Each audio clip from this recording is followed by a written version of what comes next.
Grand Rising, Grand Rising. Hello, Cleopadra Sophia the Bodhi. You got it. Yes, I did get it. Let's go. Finally. You got it. I did have to practice, a few seconds before, but I got it. I got it done. Well, today is the big day. This is the feast fast beginning, and I always like to start the feast and a fast with an invocation. So all an invocation is a dedication. Like, what are we dedicating this to? So whenever you do like your personal fast or whatever, you always want to dedicate it to something. And so when you start with a dedication, just like in church they start with the opening prayer, or if you go to a Protestant church, I don't know. They start with everything, but you start with something. So I was thinking this morning about somebody had tweeted something, and I was like, the wisdom of Sirach is really like a really good set of proverbs that they took out of the standard Bible, but it's in the Orthodox Bible and it's the Apocrypha and all the other a lot of the other non what's his face King James versions of the Bible. So I pulled out my Bible and I started flipping through the Wisdom of Sirach, and I found a really good prayer that I'm just going to read it, and this is going to be officially our invocation um for the feast and for the fast. So this is the Wisdom of Sirach, chapter 36. Have mercy on us, O Lord, the God of all, and look upon us, and put your fear on all the nations. Raise your hand against foreign nations, and let them see your power. As in us, you have been sanctified before them. So in them may you be made great before us. Let them know you as we also have known you. For there is no God but you, O Lord. Renew your signs and work fresh wonders. Glorify your hand and your right arm. Stir up your anger and pour out your wrath. Drive away the adversary and destroy the enemy. Hasten the time and remember your oath, and let people declare your mighty works. Let him who survives be devoured in your fiery wrath, and may those who harm your people meet destruction. Crush the heads of the rulers of the enemies who say, there is no one but us. Gather together the tribes of Jacob and grant them their inheritance as from the beginning. Have mercy upon your people called by your name, O Lord, upon Israel, whom you have likened to your firstborn son. Have pity on the city of your sanctuary, Jerusalem, the place of your rest. Fill Zion with the celebration of your divine virtue and your people with your glory. Give testimony to what you created in the beginning, and raise up prophecies spoken in your name. Reward those who wait for you, and let your prophets be found trustworthy. Hear, O Lord, the prayer of your supplicants, according to the blessing of Aaron over your people, and all on earth will know that you are the Lord, the God of the ages. So be it, Selah.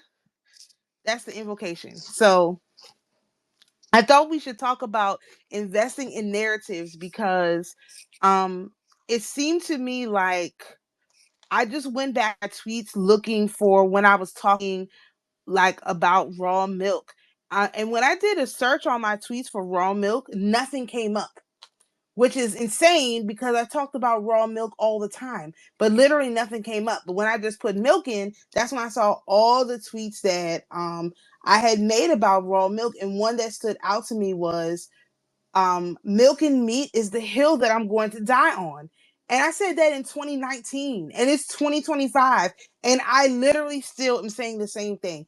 It is quite astounding because people don't hold opinions for this long. Normally they change their minds, the facts, the propaganda, and all of that. So you're the king of narrative investing. So I thought it would be good for you to talk about that a little bit, because during a fast, especially since the men are going to be fasting, this is the time when you should be choosing the narratives you want to invest in carefully. Because again, when you come out of your fast mode, that's when those things are going to show up in droves. Like in droves, it's going to be something like you've never seen before.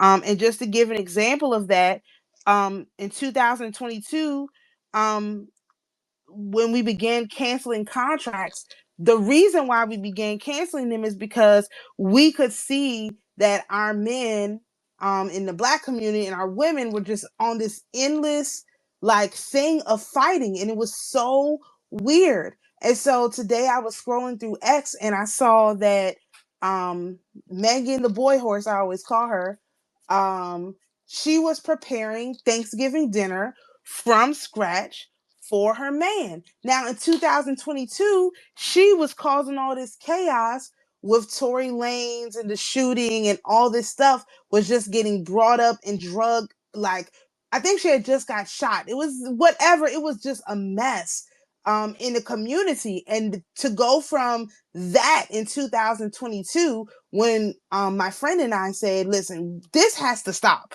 Like, we're not going to keep fighting with our men. Like, we're just not going to keep doing that. This makes no sense. Like, we're all stuck on this rock together. We really need to just figure it out. And so we took a stand and said, no, we're not going to continue in this behavior.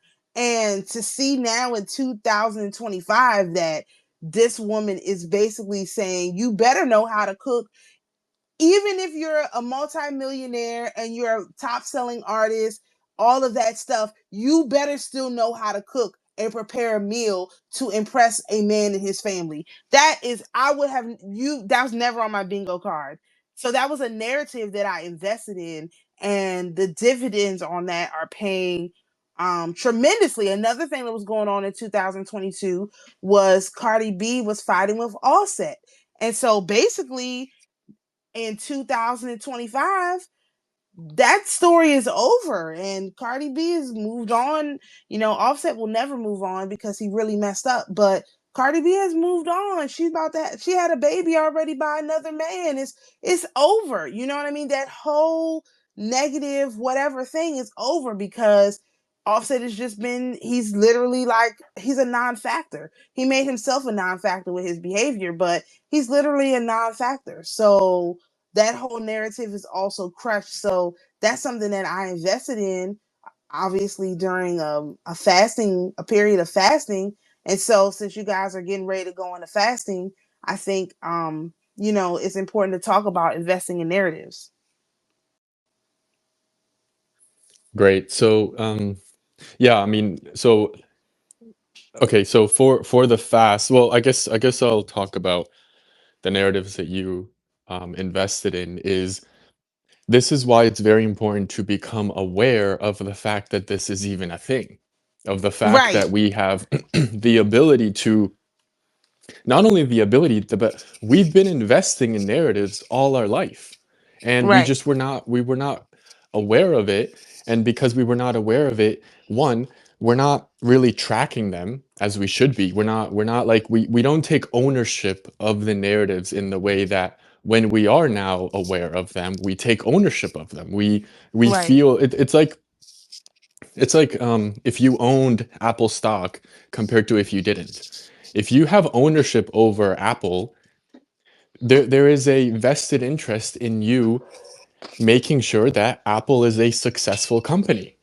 right, Whereas if you didn't, you don't really care. There's no real right, investment in it. So by us becoming aware of the fact that in the same way that we can invest in these these public companies, we also have the ability, and we do consciously and unconsciously invest in these narratives. And narratives really is, I mean, it could be anything. It's a belief system. It's a story. It's like a thing that we collectively believe, whether we all collectively believe it or not. It's these stories that we tell ourselves as humans, that we if we embrace them and we adopt them and we promulgate them, we are investors in it. And so, as you were saying, is you you could see exactly with Megan where she was the bad bitch of that Right, era. You know, she was the right. one that, I mean, at least from Her what I and could Cardi B, they sense, had WAP. yeah, it was like They fuck had these WAP. men. It was a whole thing. Yeah, Yeah, uh-huh, like right. It yeah, was it was like this whole I weird mean, a thing. great one is what's the red girl? Sexy Forgot her name. Red, Sexy Red. Yeah, I Sexy mean, it Red. was this Yeah, whole like I'm a I'm an independent woman, this and that. Now, I think on the high side, there's obviously a lot of positives to it if you alchemize the energy. But obviously, this was in many ways just a massive distraction to further divide men and women from coming into union, and less like a getting married type of union, but more like embracing each other. And so, exactly. as you said, in terms of you decided to invest in a different narrative than what the culture, what society was trying to get you to invest in. And then obviously, as you see years later, this is where we're at. Right. And Sexy So, Red got taken out first because she had a baby as she had a baby. Um and uh she was like a Trump supporter. And they didn't know what to do with that. So they had to like leave. They messed up anyway, that's a whole thing. They messed up her tour. It was just a bunch of crazy oh yeah, stuff. they like But had to bring her down. yeah, they had to bring her down because she wasn't supposed to get out there and say Trump was funny. That's all she said. She was like, I kind of like him. He's funny. That's all she said. That was her entire statement. And she was not supposed to say that. And I was like, uh-oh. And then after that, they messed up her tour. She was going on a tour. They were saying that she wasn't making sales, which I knew had to be a flat out lie, based on the fact that her music is so popular. Although it's not music I understand myself, but her music is very popular. And the next thing you know, she had to just cancel a whole tour because they had messed it up so bad. Thank you, Rock Nation. These Hmm. vote or die people who push Megan over Sexy Red, which I again, not necessarily the best investment of their time and energy, No, but no.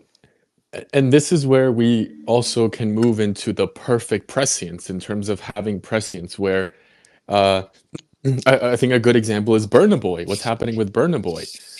Burna Boy went from being the hottest and probably still the hottest artist out of Africa to um, oh, is that the now. one that's talking to the other Bailey? Yes, him. Uh-huh. Okay, Yep. yeah, all right, okay. Yeah, the one that be moving through Nigeria with like a 10-car posse. I mean, it's this thing where it's like they get big, and especially in Africa, it seems to be an issue, but these people get big and then they just be moving like they are these insane warlords, and they they get their ego gets so inflated that they almost detach themselves from the fan base that made them, from the fan Yep, base that actually supports them, that actually feeds them energy.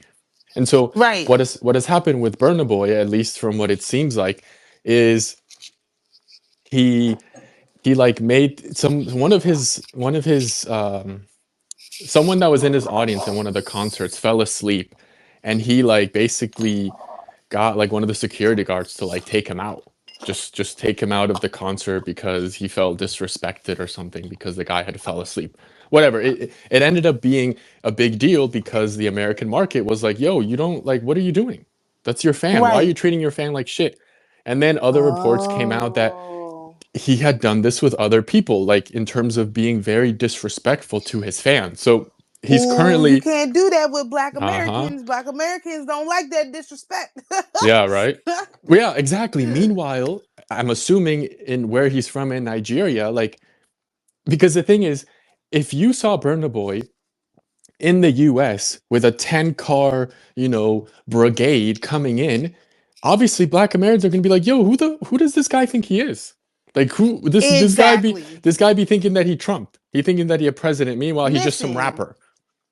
listen. This is the problem. Like, you are hitting on a very, very sensitive issue in the community right now as it relates to these tethers. We call them tethers, people who get their whole persona from Black Americans and then act like Black Americans are the problem. Now, before you saw it on the main stage, right? So now here you're talking about a tether. Like, I was like, oh, you're talking about a tether. I knew exactly what you're talking about.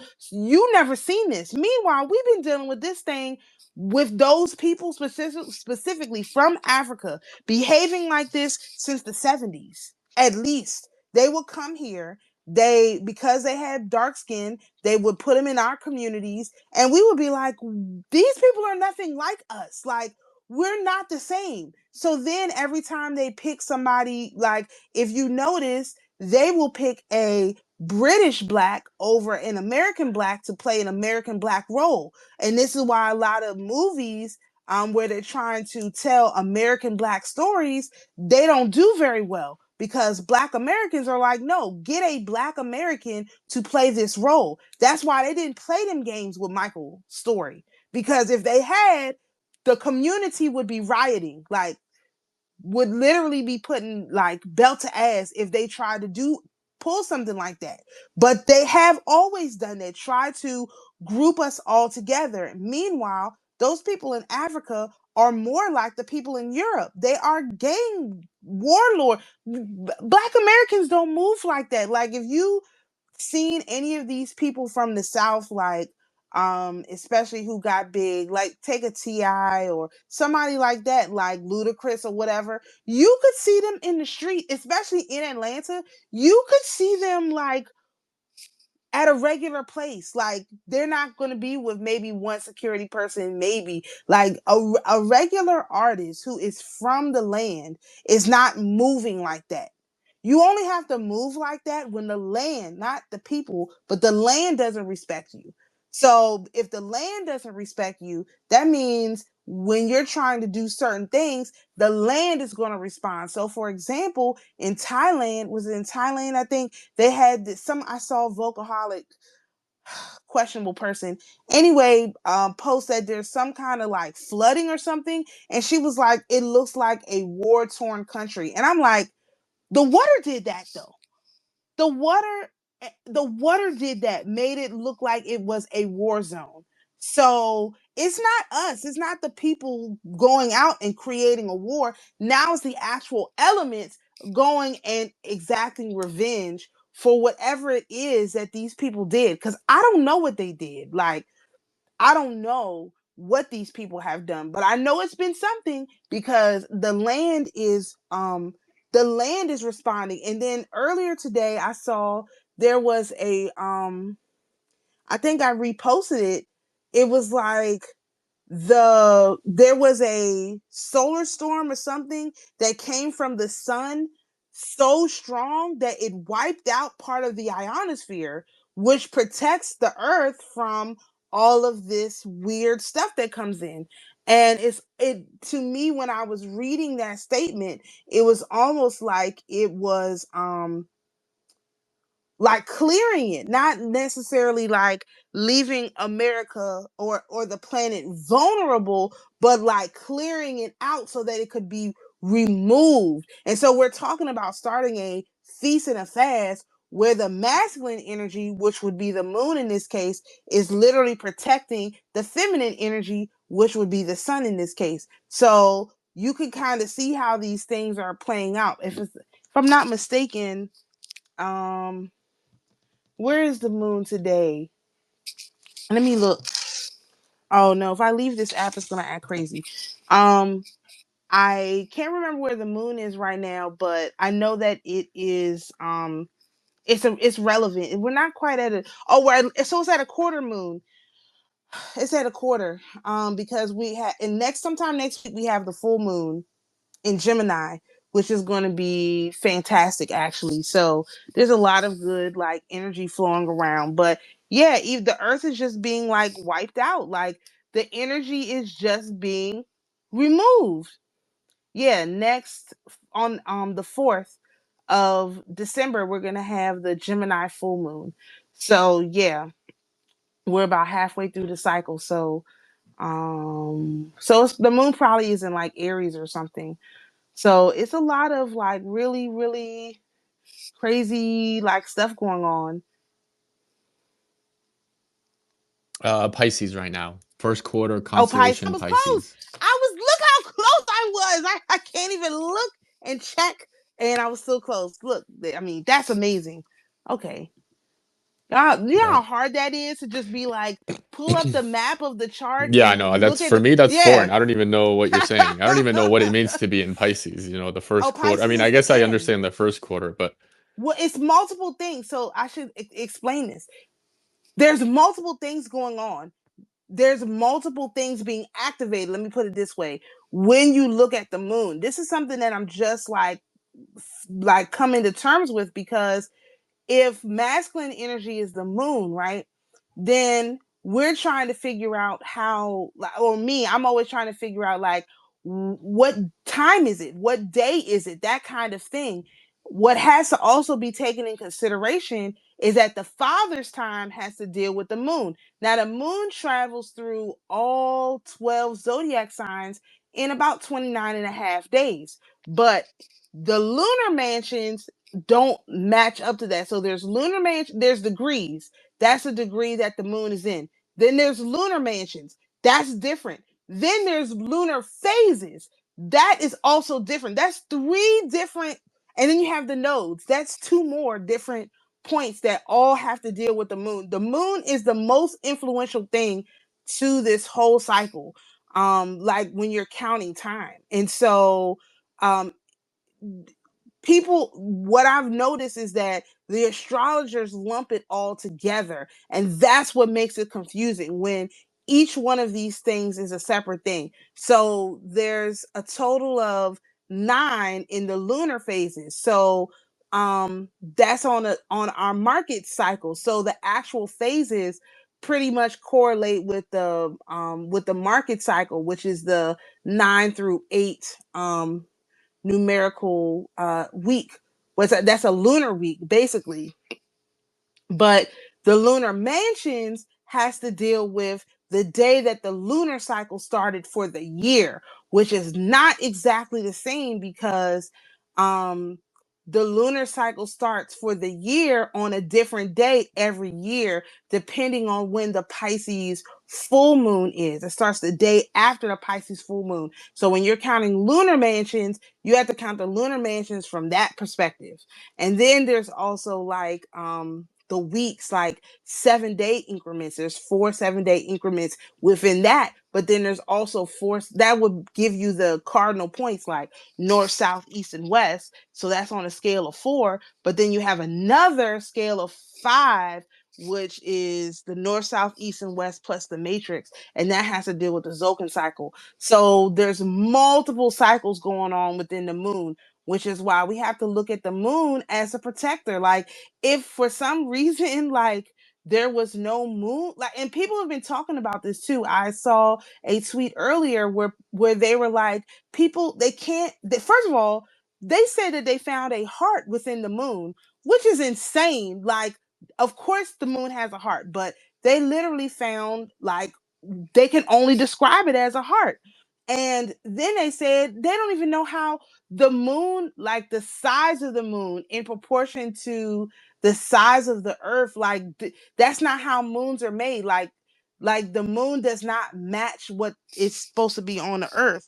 And then there's the dark side of the moon, which we can't even see. That doesn't, the moon doesn't, I don't know. It's like the rotation is, we don't really get to see the dark side of the moon. So there's a whole nother side of the moon. We actually really don't know what's going on over there. So that's why they just call it like a satellite. So I do implore the men to really consider, like, over these whatever days, to look at the moon. Take some time and look at the moon, because you can see the moon during the day.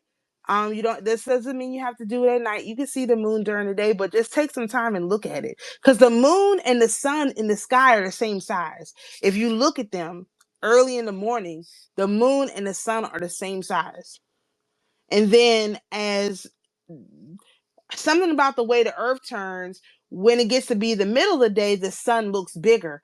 But early in the morning, like dawn ish, the moon and the sun look the same size in the sky. I observed this myself for months. I would go to the beach at dawn, or around that, very early in the morning, and I observed it. It's crazy. It's like, wait a minute, they telling me the moon is here and the sun is there, but they look like they're the same size. That's weird.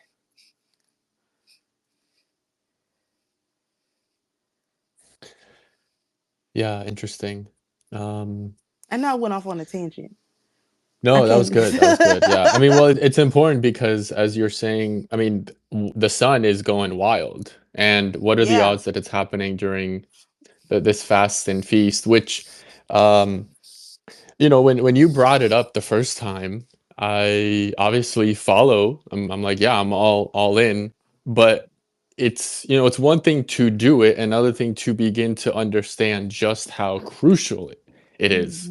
And Yes. in terms of like what we are doing collectively, especially those that are getting involved in the fast and the feast, and then to see the sun, which as you said is the feminine, like the sun is feasting. I mean, is Right. is that not a feast? Like, is the sun Yeah. is just exerting its power, and basically in many ways, like whatever protective layer that the earth had, um that really for me is like the control mechanisms that the earth had against the women, placed on the women, on the feminine. Really, it's not even women, it obviously it is women, but it's actually the feminine energy Right. is basically being completely taken over by the the sun in this feast. So Right. as women embrace the feast, and of course, we have a good number of women consciously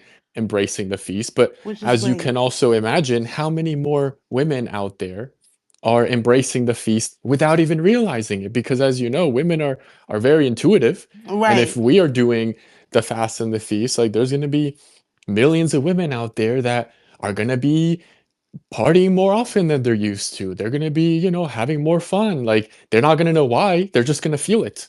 They're gonna want to go out. They're gonna want to have fun. They're gonna want to be social. They're gonna want to express their emotions in a way that, especially with the sun, just going wild.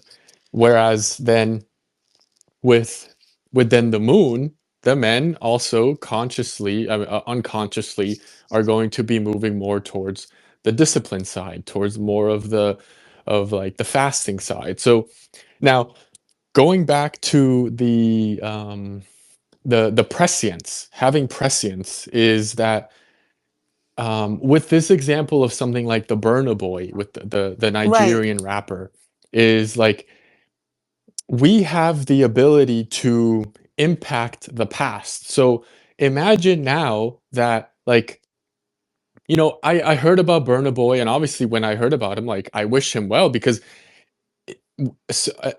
artists coming out of Africa, like that, I think is a very powerful statement in terms of bringing attention to a lot of these countries that really are completely ignored by Right. the Western media, Right. Western culture. And so whenever there are any type of artist of whatever type, doesn't have to be just music, that come out of the continent, it's wonderful. But the issue, and I only realize this now in this cancellation of a lot of the tour dates in America, is there's a very significant issue, at least in this case. I'm looking at Nigeria, where you got Burna Boy driving like a $2 million car in these streets that aren't even paved. There's potholes in these Oh, streets. not Like, especially in it's Nigeria. like, yeah, it's like, so what is this mismatch? There's a clear imbalance. There's a clear mismatch where, yeah, you can have all this money, congratulations, but like at minimum, like you really got to be driving a sports car, a Lambo that's supposed to be driven really in like highways in Nigeria. Like, why don't you drive, a four-wheel drive? Like, what is this fixation on basically showing to everyone that you're better than everyone else? So now what I'm sensing is that's the future me understood this. The future me saw this, because obviously, I mean, it's playing out now, Right. and in the future, it's coming back as influencing the past, which is currently the present, and basically like putting these types of people in their place. And so Right. for Burna Boy to come into the US with all this ego, I mean, basically, like in Africa, like he's looked as a god. People are seeing him as a god. People like literally get on their knees and like suck him off as if he was Sure. some deity. So then for him to go from Africa to then come here and I don't know if this was his first tour in the US or but Probably. regardless of a very big tour for him. This was a big deal for him to get canceled, and then on top of that to have to cancel a lot of his shows because there's literally no one's buying the tickets, and specifically in Houston. What are the odds that it's Houston? In Mm. Houston, that it was like 20, 30, 40% of the seats were empty. And you got Americans, black Americans, clowning him, black Americans making fun of him. Now, So did you see this is what a happened with Tyler? Because the same thing happened to Tyler. She did the same thing. no, I Yeah, a don't. I few know months WizKid. ago. I don't know if you know WizKid. I don't That's know another WizKid, but African. Tyler is a Basically, all these African artists are getting put in their place. yeah, because again, they're LARPing in the energy of Black Americans.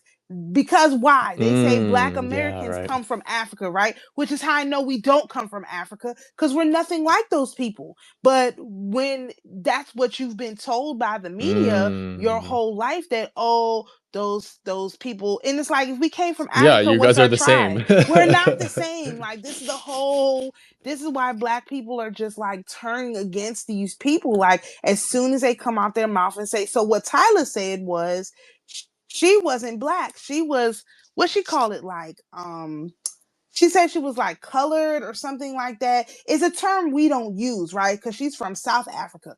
And so we got an issue with South Africans anyway for a number of reasons. But we were like, wait a minute, wait a minute, wait a minute. Like, no, no, no, no, no. We not playing these games. You're not going to disrespect Black women as if you're not Black. You want to use Black women to get put on. But as soon as you have to like respect Black women, you got a problem. Like Cynthia and Vero, she learned how to sing like a Black woman from a Black woman, like a Black woman singer who learned how to sing from church. Then she imitates this woman as if she can sing better than this woman. But I saw a video of her singing with the woman who taught her how to sing like a Black American. That woman can outsing her, and don't give her no credit. You don't see her ever speak her name or anything like that. I can't remember her name, but it's just like wow, like you learn how to sing like a Black person from a Black person, and you out here pretending to be a Black American when you're really a British person, like making Black women look crazy. Like this whole thing with Ariana and her being like her protector is so weird. Like Black women are not putting on no cape for no white woman. Not gonna happen. Like that, they're trying to program that into Black women. Like we need to put on a cape for these white women, even though the white women are the ones who are the super. Well, Ariana is, I guess, his white Hispanic, but still, these white women are the ones who are the most disrespectful to Black women when you have to interact with them in person of anyone. Their white women are more disrespectful to Black women in person than anyone else. So no, I'm not putting on a cape for Mm. a white woman. Period. But they got Cynthia and Vero out there capping around. Like, mind you, this, because that whole thing happened with the TikTok guy, right? And it was Cynthia who was like in the guy's face, like, you're not about to do this to my little girl. Basically, like it was weird. Like their whole relationship is weird, but Yeah, yeah. it was really odd. But it's really So trying people are to saying she might be the handler. She ain't no handler. She can't even handle her own. She can't even handle her appetite, man. She gotta take them drugs so that she can be skinny. She can't handle nothing. They're both being The British handlers. lady, the British lady. She did not look So some like people that were saying the British before. lady is the handler of She's Ariana. not her handler. Mm. First of all, that Ariana Grande is extremely manipulative. She's the Mm. handler. If anyone, either one of them, the handler, she's the handler, not Cynthia. But I don't think either one of them are the handler. They're both too airheaded to be handlers. Handlers have to be Yeah, smart. yeah. These are not Right. smart women. They're talented, meaning they can perform a talent, but smart, no. Ariana has been caught many, many times disrespecting Black women, imitating. Most of her music, her old music, sounded like something from a Black person. I even realized she wasn't. I was like, who's? I didn't even realize it was who they said it was. You know what I mean? She ain't got nothing going on in her head at all. Neither is Cynthia. She don't have nothing going on in her head either. Neither one of them is a handler. That they just like to throw that term around. Now she may be sexually interested in her. That's a totally different statement. Because if that's the case, which it could in fact be the case, then she would be trying to exert her power over her so that she can force Ariana into submission. That's a totally different scenario. That's not a handler. A handler would be somebody who had power over somebody and was forcing them to engage in certain activities for a cause. That is a handler. If anything, she is she is sexually interested in her and she's trying to dominate her so that she will come to her, which is totally different. Yeah, right. So, what? So, I guess I mean, obviously, as you kind of are saying, in terms of like the divide between like Black Americans and African Americans, which actually, I wouldn't even say they're not even African Americans. No, they're just They're Africans. Black Africans. Yeah, Yeah, they're Africans. Um, as well as with the British, the the Black British. British. All Most of Yeah. the Black British are actually Black Africans too. Most of them are Nigerian. And it's no problem with Okay. them. Again, I'm not saying I have a problem with them because I know lots of my daughter's father is Nigerian. So that's in total transparency. I have clients who are Nigerian. I don't have a problem with them. But I have a problem with the ones who are imitating Black culture while at the same time making fun of it. Like, you can't do that. Like, Yeah. so they Right. would Right. bring them into Black communities, right? They would say, okay, you guys are all the same. What do Black people do? Well, we try to get along with whoever they put around us. And these are the same people who, if you have if you have to go to the hospital in a Black area, 9 times out of 10 you have to deal with a Nigerian doctor, and they do not treat Black people very well. Most of them don't. If you go into a nursing home or some kind of extended care facility, most of the workers there are African, and they do not treat their clients very well. And so that's the problem we have. We believe in humanity. Like, you can tell a person who is from the land because they respect humanity. And Africans, just Mm. a lot of Africans, just like a lot of those Ellis Island babies who came in from like these crypto Jews, they actually don't respect humanity. They don't respect life. I found all the parts to actually I found my laptop. I think I told you a couple weeks ago that I've been looking for ever since I moved. I found that, but my DVD drive didn't work on it. So I have a computer, but I couldn't figure out where the cord was. Anyway, I found a cord finally to go with it. So I'm like, let me try and rewatch some of my shows. So I'm rewatching Leverage right now. And the thing that stands out to me the most is that the main character, his name is Nathan Ford.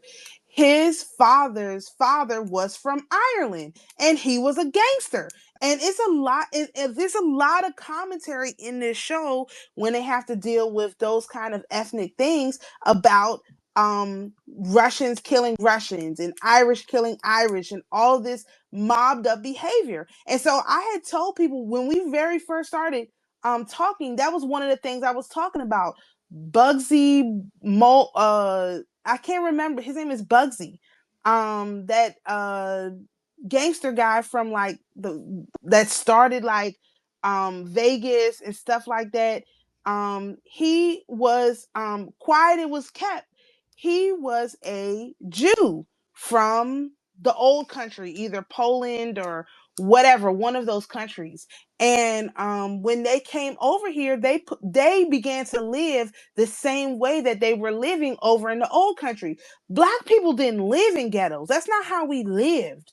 It wasn't a ghetto. Like, but those people, when they came here, they literally rebuilt the same exact way they were living when they left the country that they were in and they came to America. And so you had all of these families, these mob families fighting, like in the 50s and the 40s and stuff, in the 30s, really 30s, 40s and 50s. They was fighting real bad until the guy Bugsy, he called everybody together, all of the families. They had a conference, and their conference was about they needed to come together so they could fight against the black people, because they was trying to run scams on us. We ended up running scams on them. They was trying to run numbers on us. We was robbing them blind. They was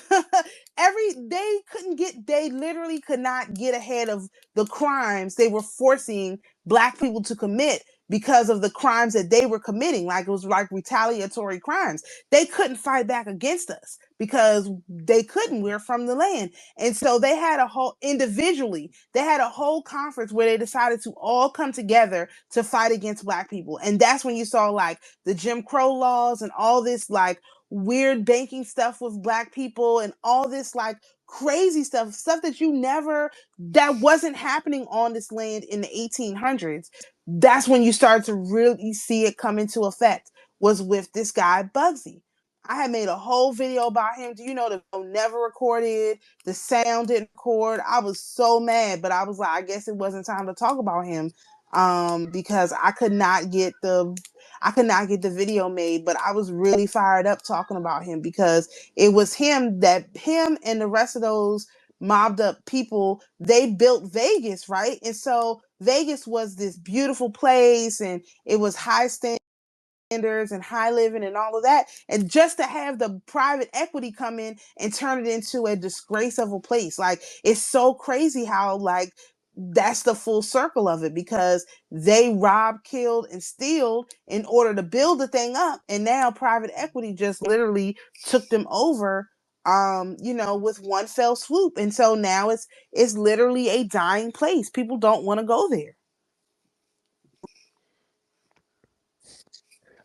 So with what's happening, like with the this, because it seems like with this whole Ariana Grande and the Cynthia situation, as well as like with Burna Boy, with the other girl that you mentioned, like there's all these, basically, it's almost like the veil, like the issues within the black community when it comes to their tensions with these Africans that are playing. I guess this is basically a continuation of the copy paste gurus, Yes, the yes. unmasking, and people are just sick and tired of these copy paste gurus, and we're seeing that on X. But I think this is a great example in terms of like these people that are not from the land, that are not Americans, that have been copy and pasting for all of these years.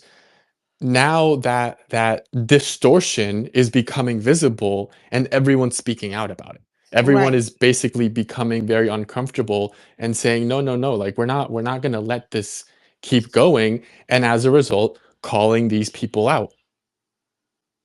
Right. I mean, we've been doing this, you know what I mean? Like, black people have been doing this for a while. It's just now it's starting to show up, like, so that everyone can see it. And it's like they've been really trying to, like, okay, so a good example of this is like, this incident that happened yesterday with the National Guard people in DC, right? So again, me being from DC, basically, just outside of DC, the black people from that region have been saying, why is there so many foreigners here? Like, they're taking all the jobs. There's this whole thing. They can't really take all the jobs because there's still like the quid pro quo and people who know people, that kind of thing going on. So they really couldn't take all the jobs, but they were taking up a significant amount of jobs. And so we have been saying, like, why are all these foreigners here? Especially me. That was one of my main things. why are all these foreigners here? What are they doing here? Like, why do we need them? Why they're just in the way, you know, all this kind of stuff, right? So come to find out that this shooter was, like I said, affiliated with the United States government. I pegged that almost immediately. And he was a foreign national. And so it's like, okay, so when are y'all gonna address this? I call these people this specific kind of person, the person that basically was sent here to foment terror, race warriors. I've specifically used it for these people from like Honduras and El Salvador and those kind of places who they were literally bringing here via MS-13 and the rest, like literal gangsters that they was importing here. But it just went for everybody because all of these foreigners would treat the blacks as if they were less than them, even though this was our land. We were here first, and all of that.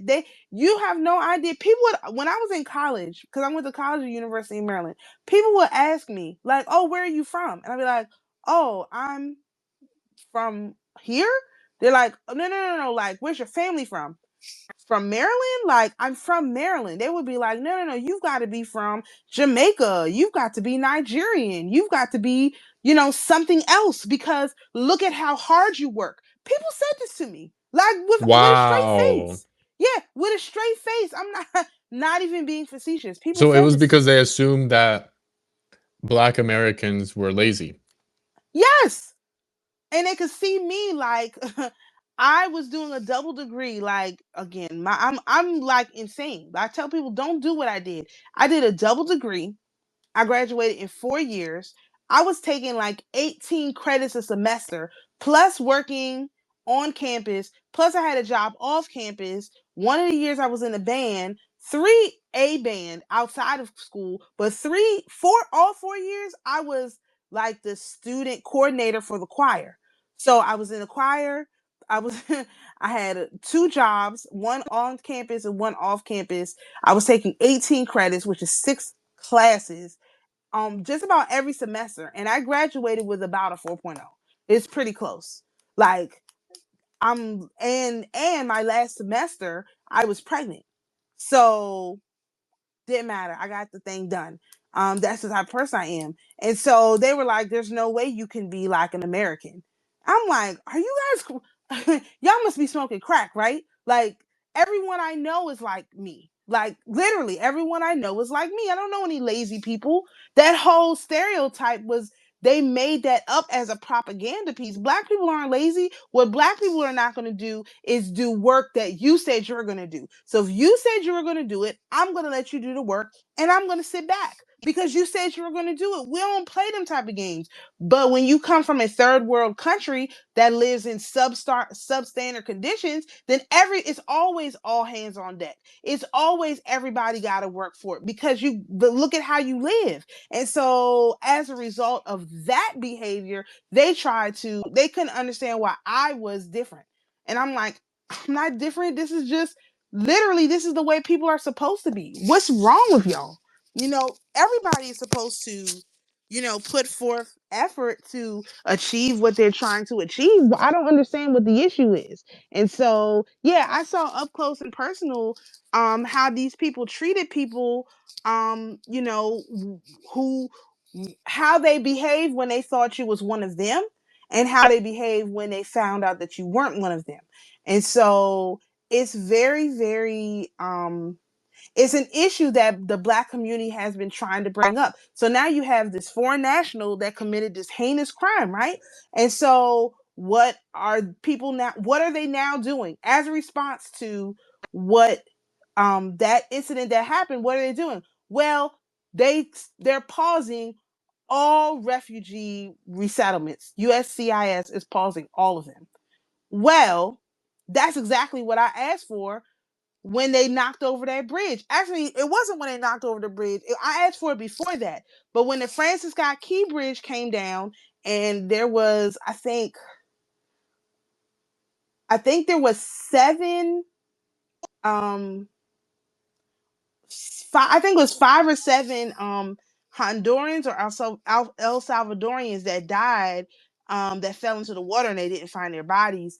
I think it was 2 they didn't find their bodies for sure, but I think it was 5 that died when the bridge, Francis Scott Key Bridge, collapsed. And I said then, look, this is y'all's last warning. It's time for you to go. Like, you guys are going to have to get out of here. So they're pausing all of the refugee resettlements, all of those applications. And there's a lot of people who got refugee applications to come to America that did not finish their paperwork before Trump came in. So all of those people are all in trouble right now. They're rescinding that TPS status for 350,000 Haitians, telling them go back to your country, which is exactly what needs to happen because they need to deal with what they got going on over there. And all of these people that are here that are not going to add value to this country. And you know, we talk a little bit about the tax stuff, but a lot of these people are getting tax benefits. They're coming over here and getting on welfare, like all of them. And so that's the reason why food prices have increased so much, because they had a huge base of people that they could draw in, you know what I mean, and get them. Once they were on these benefits, they never got off them. So now all these people who are on these because black people, that this is a juxtapose. This is how black people do it, because I'm sure everybody has seen the AI videos of the black women complaining about the food stamps and all of that. But let me just be clear about how black people actually use this stuff, right? If we need it, we're going to get on it. And as soon as we're done needing it, like we have it under control, we're going to get off of it. Not because someone told us we had to, but because it's the right thing to do, because technically you want to make sure there's some available for the next person who really needs it, because it doesn't happen this way in red states as much, but in blue states they will deny you. They will not give you benefits. They will say, oh well, we have to wait because we don't have the money or whatever. Meanwhile, you got somebody who came here who's not supposed to be here, did not come here the right way, and they have what, you know, they call them anchor babies, but children that are not they're both of their parents are not citizens, and therefore they're not citizens, because that's how it works. One of your parents has to be a citizen in order to be a citizen of a country. So they have these kids, and what do they immediately do? They immediately get benefits for them: WIC, Medicaid, all of this stuff. This is what happens. And black people don't even do all that stuff. Like, we got to be thinking, okay, all right, now I have to do this because X, Y, and Z things are going on. And then when you go looking for help, you can't even get help. Like, when I started like having problems with all this stuff I was going through and all these outrageous spiritual attacks that was happening to me, there was nowhere I could go for help. I ended up going to the church. I got more help from the church than I did from anywhere else. And that's like not, I mean, that is how it's supposed to work, but that's not how this country is set up to work. This country is set up to work where if you've got a problem, you're supposed to be able to go to the government, since they want to play the role of God and they should be helping you. So that's where all of this propaganda comes from of black people being lazy, is that if you if you have no choice but to go to the government and ask for help, we're going to go to the government and ask for help. These people start out asking the government for help, and then they never stop. They just do whatever it is, but that is projecting what they do onto black people so that it can give them the satisfaction of knowing that they're better than us. This is all about their low self-esteem. Black people aren't thinking about, like, I saw a TikTok or something, and somebody was like, or maybe it was a tweet where they were talking about, like, how often does a American think about a French person? Like, never. Like, I'm never thinking about what these people are doing in their countries. Like, I don't care. Do whatever you do, just leave me out of it. But how often are these people from all these foreign countries thinking about Americans, especially the British, black British, thinking about black Americans all day, every day? They never get us off their minds. They can do nothing but think about us. And we're just like, leave us alone. We don't have no beef with you. Just You stay over there in your country and do your thing, and we're going to stay over here and do our thing and have a good time. And it can never be that way. And it's really frustrating because you see a lot of these Goldilocks Americans, I call them, the ones that came here through Ellis Island, like the Postebecks of the world.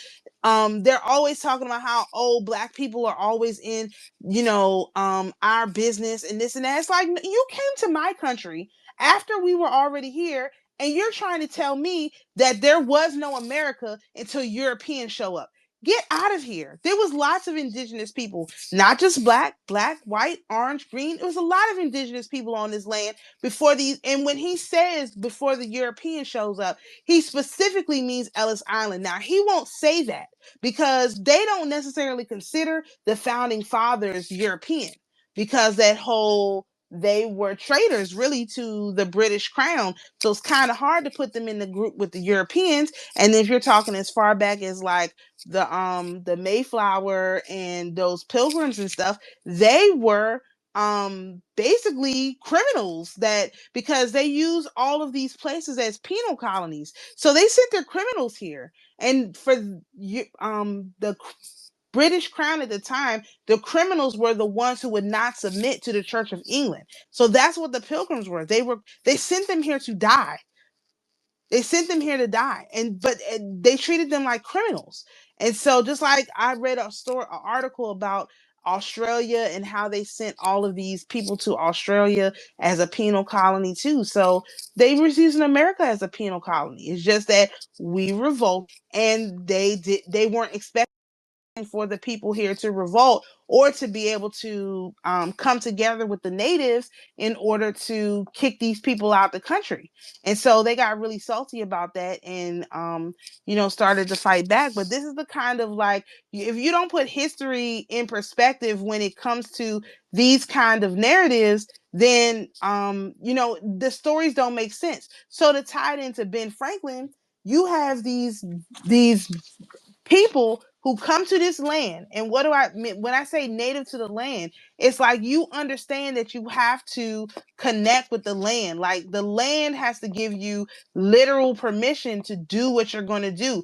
You do not just do whatever you want and somehow think that everything is just going to the land is going to submit to your will. No, we co-create with the land. So if you believe that you co-create with the land, look for your roots in the land. Like, the land will tell you, will guide you in finding your roots and your history. And so that's why I tell people, like, you do want to do some grounding, but it just depends on, what your energy is, whether it needs to be grounding with the ground, or grounding with water, or grounding with sand, or grounding with trees. It really depends on your actual, like, chart. So to tie this into Ben Franklin, he has this chart of these 13 virtues. That's what people who are land engage in. That's what this wisdom of Sirach is. It's literally talking about these 13 virtues and putting them in the perspective of, like, the biblical stories. And so if these people don't have these virtues, they can never the land will never submit to them. The land will not submit to them. So what did they do? They dirtied up the people who had the virtues so that the land wouldn't submit to anybody and the land would just be wild. And I feel like what we're seeing now is the land is coming back into order with you making the sacrifices to Odin and really working with the physical land and the physical animals. That is a very, very, like, major step in that direction. And with me working with the divining aspect of it and the stars and the patterns and the calendar, the actual structure of how things, like, work, that's another major key. Like, both of these, the physical world have to be addressed, but the spiritual world has to be addressed as well. And that's what we're, like, bringing together into the empire, is both of these very, very different like, ways of connecting with these various gods and entities. Yes, yes. Yeah, uh-huh. Perfect. Yeah, because like, I mean, it seems like what happened is that the the um the black people from abroad, but really from Africa, like they've been under significant like control and Mm-hmm. dominion from basically from European colonial powers. And so like they're sent into the US to basically try to enforce that same colonial rule on Black Americans. And they've been doing this, Right. or they've been attempted to do this for decades because I mean it's very clear that the system in the US has tried every which way to break down the Black American, to Right. control it, to take advantage of it, to steal from it, to copy from it. I mean, it's very obvious that Black Americans run the culture. Like, Right. they are in of the world, really, of the world. And Right. so, um, because of this attempt, now as order is being imposed, now as order is coming through, um, the these copy paste gurus that have only been copying from the land, copying from the alpha, copying from the genuine connection to the land, they're being outed. They're not, it's not Right. working anymore. The the veil that used to be in the eyes of the masses is no more. Now, obviously, they're still clinging to power, a lot of these like states of being, but um, it's just not working out.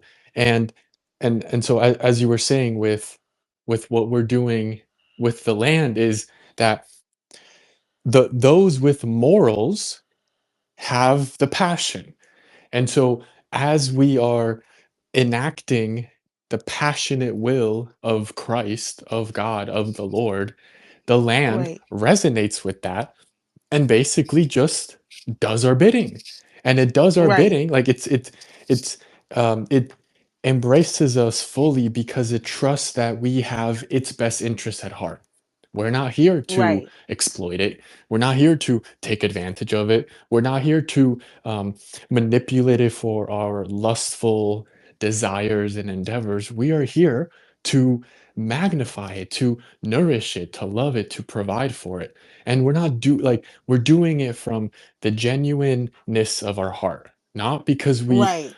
because and this is the copy paste gurus is they will look at, let's say, I mean, because I have a lot of these, they will look at what I'm doing and say, "Oh, I'm gonna copy that because like that's a smart strategy to get X, Y, and Z." Right? So they will say they will look at me feeding the animals and say, "Oh, that's a good way for me to, get close with the land." But what they don't understand is like the intentions are felt. The intentions are Right. understood. If you're doing things with a objective in mind, um, with with um, with an agenda behind it, it is known, and the land is not going to accept it. The land is going to be very hesitant uh, to serve those that obviously have an agenda. But when it comes from the genuine heart, love, and devotion that we have for the land, for this reality, like it's very obvious, So something like with feeding the animals, it came from the heart. Right. It was like it got to a point where it was like, first it started feeding the birds, and then as the birds started to eat, the squirrels came around, and then I got mad at the squirrels because I'm like, you guys are like hogging the food. And then for a few months, I had a whole battle with the squirrels. And then eventually I realized, hey, you know what? They're not that bad. They're actually Right. animals as well. And then I started to give them more love. So it's when we move from our genuine heart, it doesn't mean that we're always going to make the right move exactly as, if we were just these quote unquote perfect divine beings, because we're moving from this innocence, this innocence of Right. our heart. As we start to provide for the land provides us with the wisdom. And the Right. wisdom enables us to understand like just the brilliance of what it means to be able to provide. And so this is what's very important is it's very important for us to not move to get something in return. And this is what it means to love unconditionally, is that we love Right. without any expectations. We're not, we don't love someone and say, "Oh, well, I loved you, so, like, now you have to do this, now you have to do that." No, we provide, we love because one, we've been blessed by the creator to be able to provide, to be able to Right. give, to be able to uh be generous, but also because, like, that's just the right thing to do. And so Exactly. as we're doing this in terms of, like, the fasting and the feasting, and as we are like providing offerings for the animals, like, and this is what's so beautiful about the power of the human, is that, like, we don't need a lot of people to follow us. Actually, we don't even need anybody. We just need Right. ourselves. That's how powerful the individual is. We just need us as the individual does the work, and does it with conviction, does it with love, does it with genuine intentions. That's it. That's all. Yep. we and That's it. we don't have to explain ourselves. We don't have to, sit in the center of town and just be lecturing and speaking. And for so long, I especially with a lot of these narratives, like, I was very intentional about doing the best that I could to get it out there, to be as Right. annoying as I could, to, like, dive deep into the psyche of as many humans as I could, to have these narratives grow. And there is a time and place for everything, though. So I think that strategy was good, and clearly it did work. But as we get more powerful, and as I got more powerful, I realized that, especially when I got permanently suspended from Twitter, I realized, like, I cannot rely on my followers. I cannot rely on um, just my ability to tweet and my ability to Right. attract people through my tweets. Because back then, that was when I was posting all the raw meat stuff, and the raw Right. chicken, and that was making me go viral. So that gave me the influx of people, as well as I had all these followers from doing very well in crypto. So I had I had eyeballs for the first time ever, and I used it just masterfully. Like, it was like I was in the spotlight and I knew exactly how to use it. Obviously, because Right. I knew how to use it so well, they took me out. Because they're like, no, no, no, Right. no, no, Right. no, no, you can't, no, you cannot be doing this. This is not, like, Right. we can't, this is not why we, like, no, no, no, you gotta get the fuck out. Get the fuck out of here. So when I got Yeah. out, that was when I had to come back within and figure out, like, I can't be relying on any of these systems at all. And I already Right. knew that, but it became even more overt that I had to figure out how to be able to um bend reality to his divine will. And Right. and this is where it goes back to, when you do things with genuine intentions and with no expectations of receiving anything in return, and when you're doing the work to love yourself. Because there's a lot of people out here that, like, they will say that, "Oh, I'm always so generous, and I'm always like," you see a lot of these people that, like, bless their souls, they do have, I believe, good intentions in mind, but they come at it from a state of lack.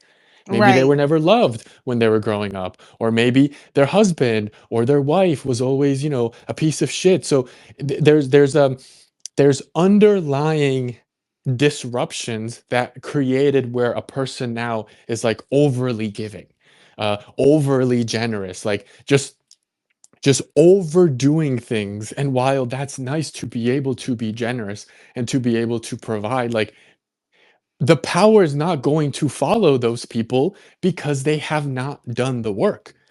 Because Right. the power, especially the power of the divine, the power of God, is so intense. It's so omnipotent, it's so omnipresent, that if we don't do the basic work of loving ourselves, when we get that power, we're just going to destroy the world. Like, it collapses the reality. Because, I mean, what we are doing right now, like, just me feeding, um it's been the birds, and then the squirrels, and then now the skunks. I think I'm feeding some foxes now, or at least one fox. Now it seems like I'm feeding a few ravens. A coyote showed up.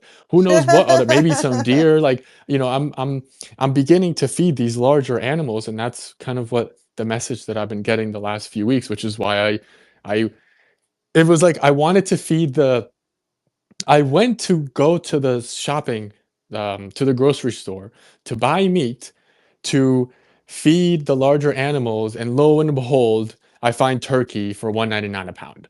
I couldn't, Yeah. it was like, what are the odds? What are the odds that it's Thanksgiving and these very affordable turkeys are there to enable me to be able to feed larger animals. So because of the energetic gravitas that I've been able to build, I don't need to convince thousands of people to go out No. there and feed the animals. As long as I do it, and I do it with love and intention and genuine interest and devotion for the land, and not just do it once, not just do it twice, do it as much. I mean, as much as I can do. Like, I ran out of bird food 2 days ago, and today, Black Friday, yesterday, or yeah, I guess still today, Black Friday, I go to Walmart, pick up a very good amount of bird food. I head Uh-huh. to the park, and like the joy of these birds, there was like at least 20, 30 birds waiting. They Oh were my probably looking for gosh. food in the ground, but when they saw me with that They white knew. bucket of food, yeah, they were chirping, they were excited because I hadn't fed them in 2 days. And even though I do feed them a lot, like, I'm feeding hundreds of birds a day in that area. So the food goes fast. And because I hadn't fed them in 2 days, like, I'm sure they could see that, like, where's whether the food dwindled or not, I didn't know, but it was very obvious that they were they were going back to the fear of, oh Right. my gosh, like, the food might run out here, and like the scarcity. It's going Right. back to the scarcity. So when I Right. came back with that bucket of bird food, and I started putting it out, like, you could see the chipmunk was out, the birds were out, like, they were excited. They were like, yes, the savior, the savior is back, Right. like the one that has provided us food that never, no one has ever. Can you imagine in that part? I mean, it's very sad to think that we have animals right in our backyard. We have animals right in our woods, and nobody's feeding them. Nobody's providing for the land. And so Exactly. to be able to, so what I did was I put out all the food, and then I went back to the car and filled the bucket again, and then came back out, and I've now started putting it in another tree which is kind of close to it. So now there's two areas that the animals can basically be eating at, that one kind of distributes the food because there's just a lot of seeds in that one area that I was feeding, but also Right. now I'm able to connect to these other trees, and Right. to kind of other aspects of the land. So as I'm doing this, what's going to happen? And I saw it with Walmart. Walmart increased the quality of their bird food the last year. Like, the last year, every few months, I go back, and it just keeps getting better and better. And Oh the wow. the the one example that I mentioned earlier was the 40-pound bags. They never had 40-pound bags. Now they have 40-pound bags of sunflower seeds, which the birds seem to just go crazy over, for $20, which is That's nothing. extremely affordable compared to most of the other food that I was buying. So, like, Walmart is somehow sensing, and I don't know the inner workings of how this works, but Walmart can sense that, like, the market is demanding uh more bird food, higher quality. Like, the companies also have shifted in terms of, now they're making the bird food look more mainstream, with more animated, like the Mm. logos, everything. The bird food went from being for, like, older, basically what I would think is older white men that like to feed the birds, these retired Right. men that that's like a Right. nice cute hobby for them to have. So Right. so the branding was geared towards them. So as you can imagine, more kind of professional looking, more like Right. bird seeing, to now it has turned into like these Disney looking chipmunks. These Disney looking birds. Mm. Like it's now more commercialized, being prepared for the mainstream. And then Wow. to then after like basically I would say a year and a half to 2 years of feeding the birds, to then start to find 40-pound bags for $20. Like, I could buy 5 bags, which is 200 pounds for $100. Like, Jesus. that's a lot of food. That's a Right. lot of food to be able to provide Right. for the animals of the land. So what we're gonna see now, and this is gonna be it's increasing now, but we're gonna see it significant, is the system, aka Walmart, and its participating bird food providers are sensing what I'm doing, adapting to it, and basically they are preparing for the flood of people feeding the animals. And it's Wow. and it's just crazy to be able to see this happening in real time.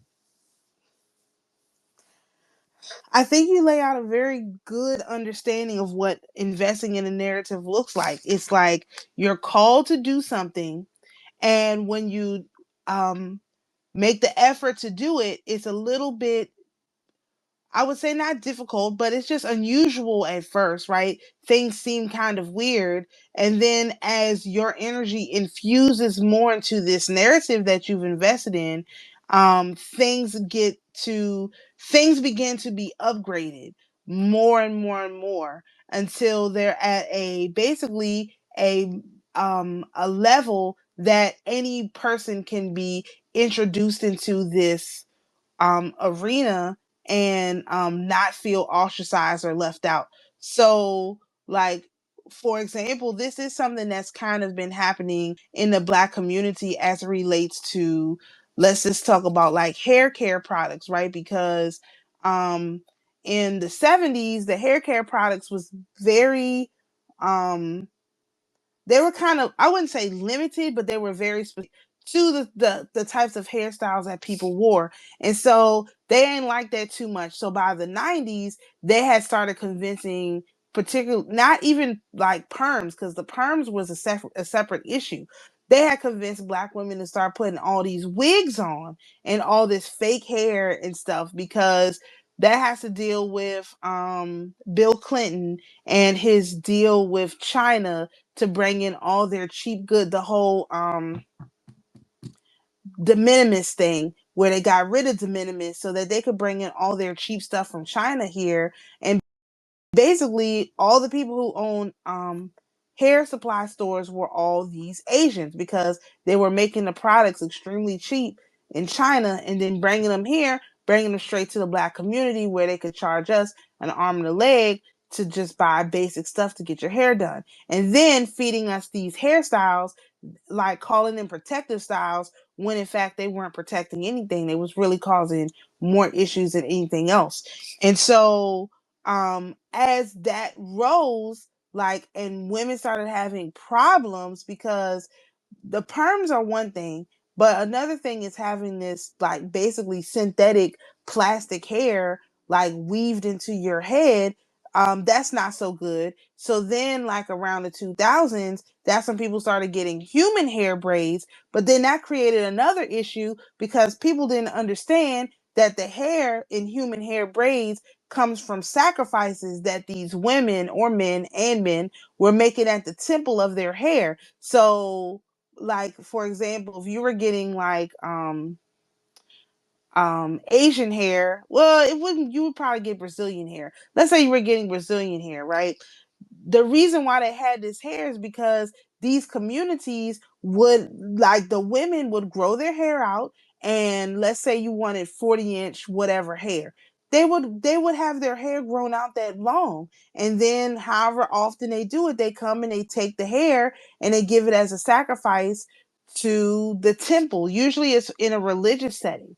And so you have these people who are literally giving away their hair for free, and then you've got like black women paying all this money for this like hair to put in their hair, because the plastic hair is causing a lot of problems and stuff like that, the synthetic hair. And so this whole thing with the hair is like, again, turned into this whole big issue. Now fast forward to today, you have like the governor of Pennsylvania, who I'm not a fan of, but he's like the Crown Act. He signed in the Crown Act, which has to deal with the fact that you're not allowed to discriminate against people based on their hair. And there's a lot of, again, these Ellis Island babies who don't seem to understand that this is actually a huge problem.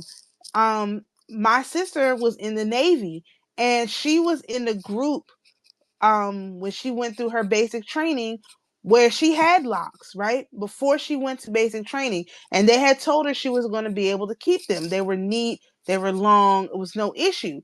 But once she got in there, she was in a group, the last group, where they said she couldn't keep them. So right before she was about to graduate from basic training, she had to cut all her hair off in the most, that's humiliating. Like, totally humiliating to go from having like reasonably length hair to cutting it all off, like all of it.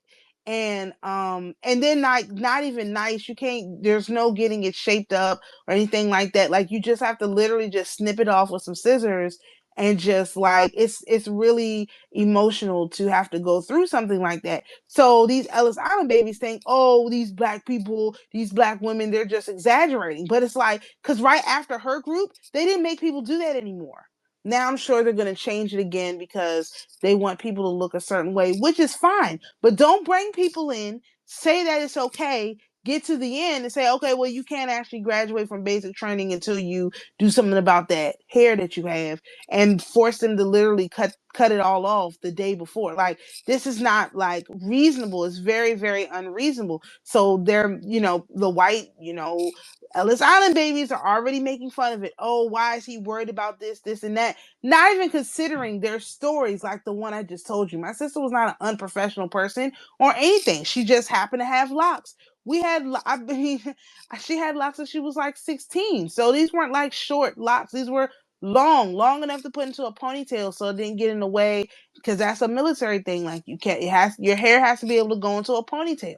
And they literally just like changed the rules and then changed them back. It was so arbitrary. So now there's some kind of recourse against companies that do like this. It's weird. Like, they still have stories where kids are getting discriminated in like public schools for having their hair a certain way. It's just especially locks. Like, they really, really hate locks. And I think that has something to do with Samson, because in the story of Samson, which is in Judges, um, at the end of the story, where they had captured Samson after he made the mistake of basically sleeping with a prostitute who he told his deeper secrets to, you're seeing a correlation here with this story. Anyway, he slept with this prostitute. He told her his deeper secrets, and she told everybody, and basically they came in and they cut his hair off. And so what happened was, he was a really strong like man, and so he asked the angel to let him have his revenge.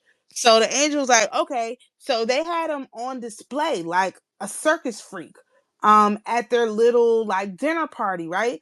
And it was like 3,000 people on the upper level and another 1,000 or 2,000 people on the lower level.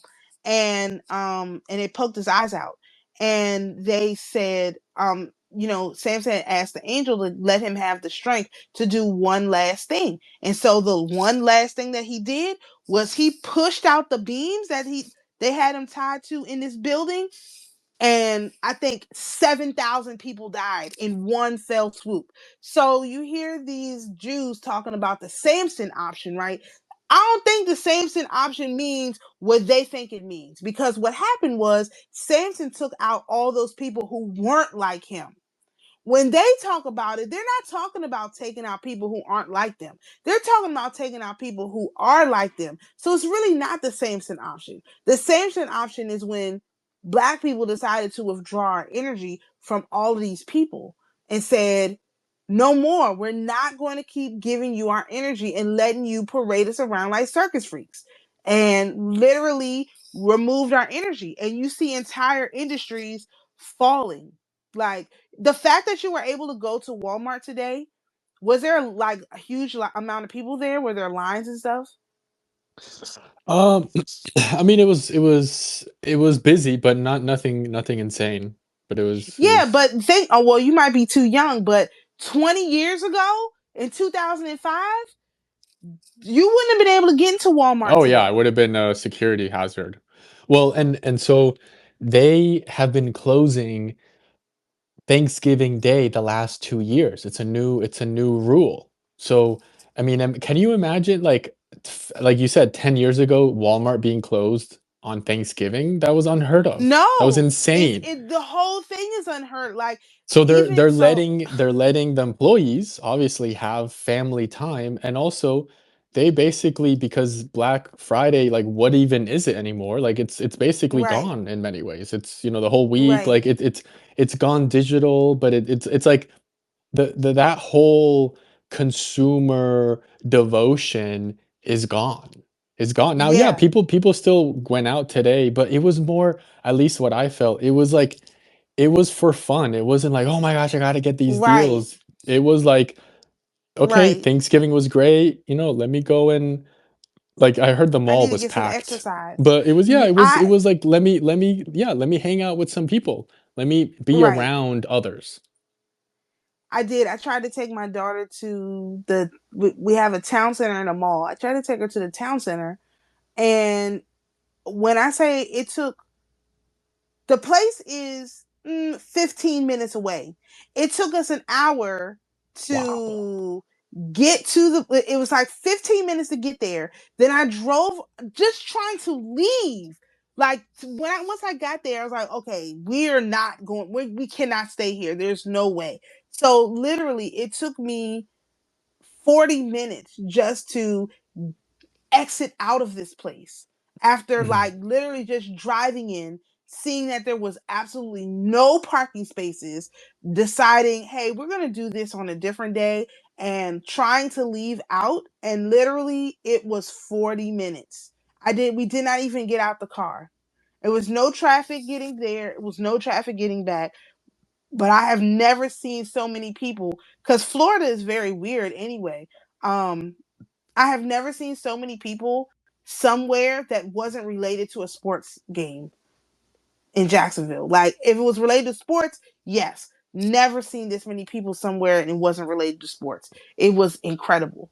So, but they weren't like, there was no big Black Friday shopping there. People were just like walking around and getting some fresh air. It's pretty cold right now.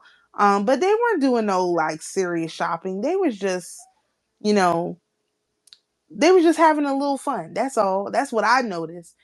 I thought that was incredible, actually. So, Yeah, it's really nice to see that Black Friday is now shifting from being an insane, you gotta be careful type of scenario to a, hey, I just spent it with my family, ate a ton of right, food, rested well, and now I'm gonna go out into the market.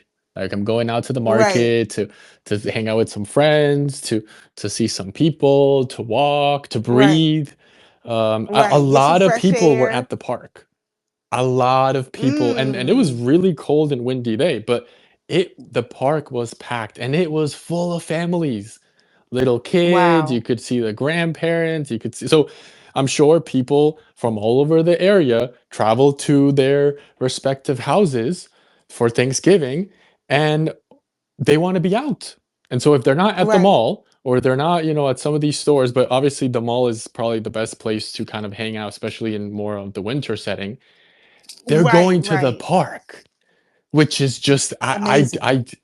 I don't ever remember. Now, granted, I rarely ever would be out around this time of the season just because like it's too cold to be at the park barefoot. But because now I feed the birds, like I'm there every single day. So to see such an influx of families at the park is one, it shows that they're connecting to the land. Like they're, they're really, and COVID was really actually a very good instance where people were forced to go to the park because there was nowhere else to go. Right. So you were Right. either shut down at home or like, hey, maybe you could go out to the park and get some fresh air.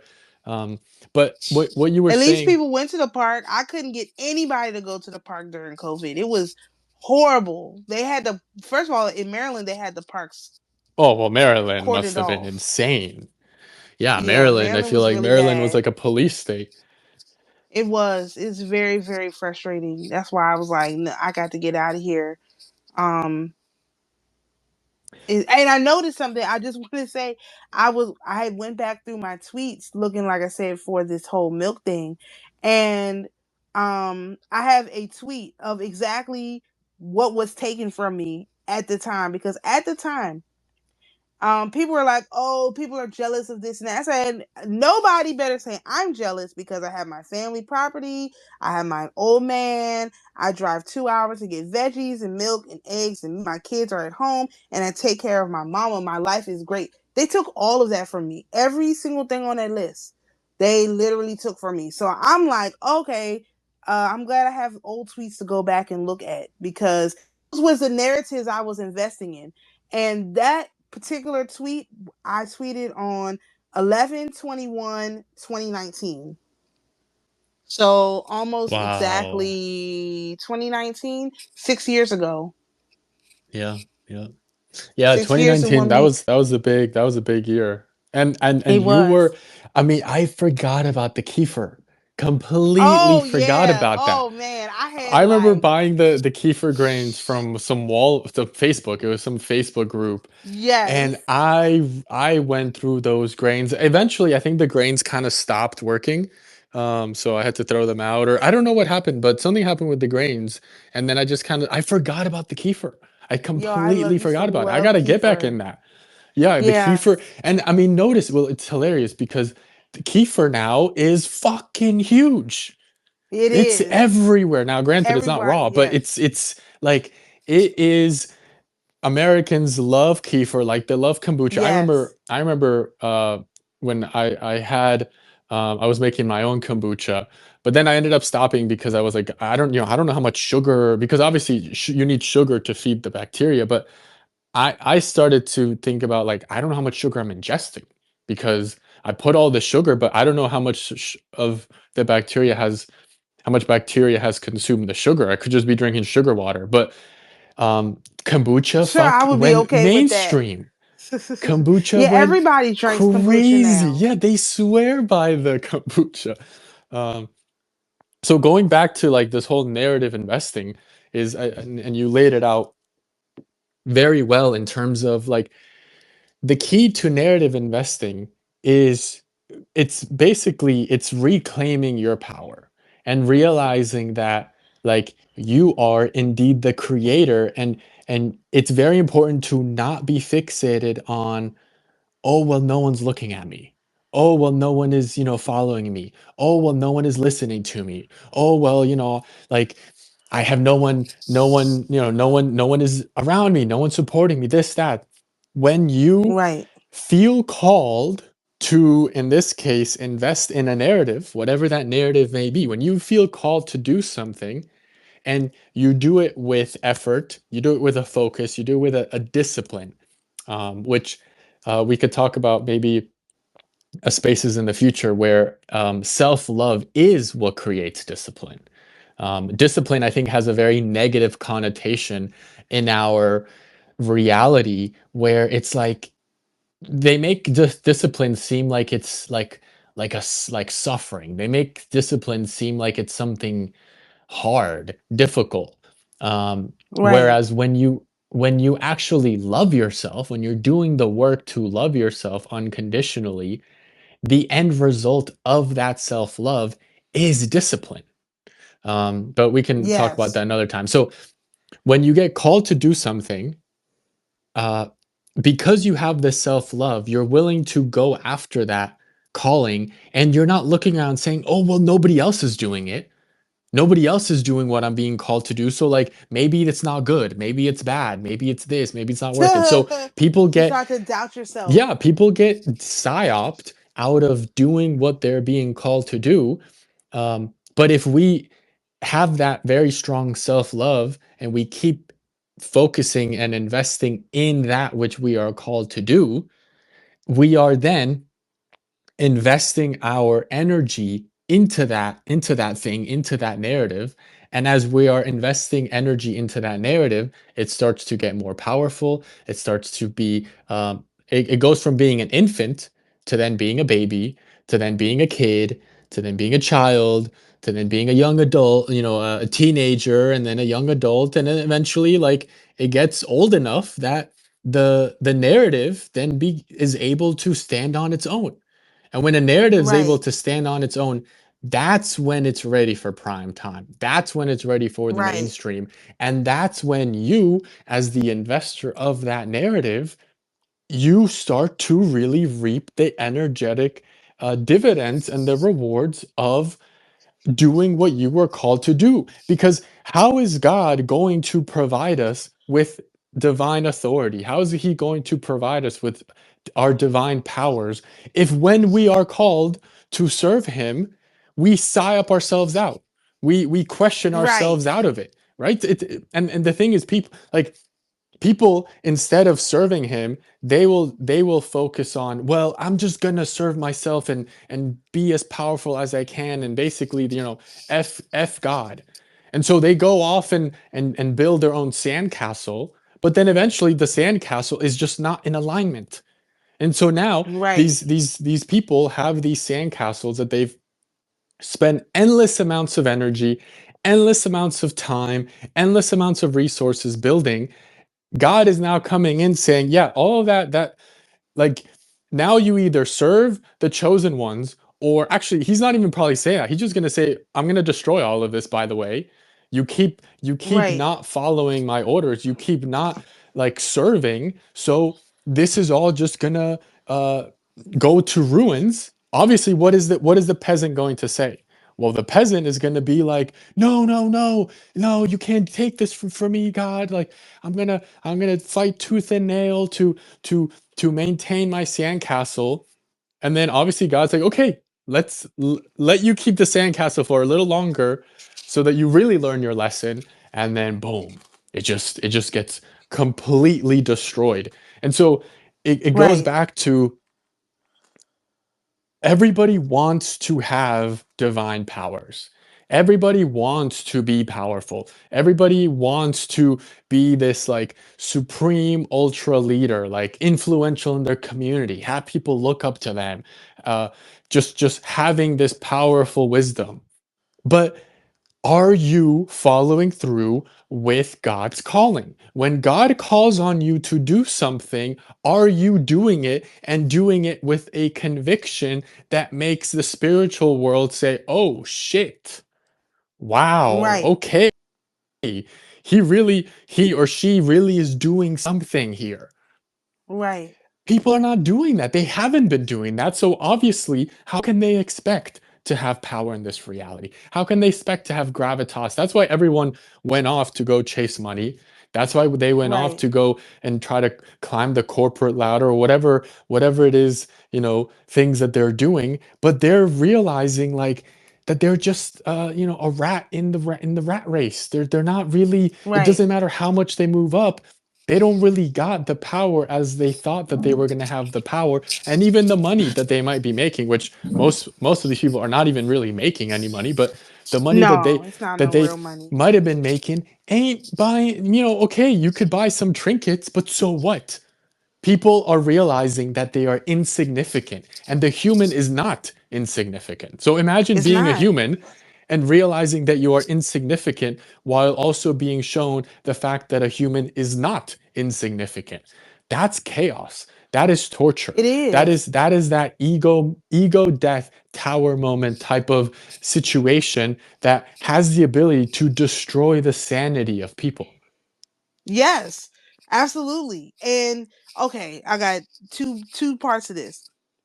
I was talking to you before a few weeks ago about this whole caviar, black women, creme fraiche, and chicken nuggets, right? So I found out where they came from. It came from Rihanna. She was eating caviar with creme fraiche on nuggets, specifically McDonald's nuggets. That started that thing. So that whole, Yo, yeah, that's that crazy. whole thing is still. I Oh, go ahead. just sent her. I just look at the. I just said yo to her 19 minutes ago. She That's showed up. crazy. Her account showed up Wow. on one of the like you should follow. So whenever I see accounts that say you should follow, something tells me like they're either looking at my account. Now, I'm not saying Rihanna's necessarily looking at my account, but Right. it's for me, it's always a sign that there's something going on with that account and my account. That's So, crazy. what are the odds? What? Okay, well, we know what it is. Okay, So rules as of you were saying, yeah, with the crazy. Rihanna and the The, caviar. the caviar. Okay, so like I said, black women have taken this thing and, of course, as usual, done their big ones. Like now they're getting like you can buy some caviar like online and it's like a, I don't know, cheaper, or I don't know. So they got caviar at Costco now. I was like, excuse me, you can get Mm. caviar from Costco? That's nuts. But yeah, they've got caviar at Costco. Um, and so now you see these brand companies. I can't remember which one I saw specifically, but there's this company that does um like you can buy gift set. And so right now they have this white woman like promoting this gift set with this caviar. It's like 6 or 7 different ones you can try. I think the whole set is like, they have a cheaper set that's like $150. Then they have a more expensive set, obviously, that's like $400 or $500, but it comes with 6 different tins of caviar and this kind of stuff. But the fact that you have caviar as a narrative having been invested into by black women, and it is literally like edging up higher and higher in I mean, I was not even invested in this particular narrative. I just observed it as something I had never seen before. Again, black women like you know, showing off their wealth, because previously, any other time before now, if a black woman showed off her wealth, it was, you were shamed for it. It was a shameful experience. And so because there's sick children in Africa, and you got these single mothers in the hood with 8 kids, and somehow you're supposed to like be feeding them. Like the math ain't mathing. Like in general, the math is not mathing. So this is a narrative. I'm only saying this for people to keep an eye on, to see how this um ends up being exposed even further to the masses. I know I saw a video of some white people that had ordered this caviar for a wedding or something, and they had a whole tin left, like a big tin. And so they were doing like bumps of caviar. They had a whole dinner party surrounded around eating the rest of this caviar, and like they, because they didn't want it to go bad. And I was just like, wow, this is really strange. Like, how did I get on the side of TikTok where this is what I'm seeing? It's very weird. So that's one thing I wanted to say, but it ties into the second thing, which is I was talking a few weeks ago about the tax credits, which has to deal with the paperwork processes. But I want people to understand a little bit about tax credits, because this is a narrative that I have been invested in since 2022, when I found out what tax credits were. Tax credits are dollar for dollar. They are the way that you can get credit for, credit in quotation marks, because it's not the same kind of credit as a credit card, it's a different credit.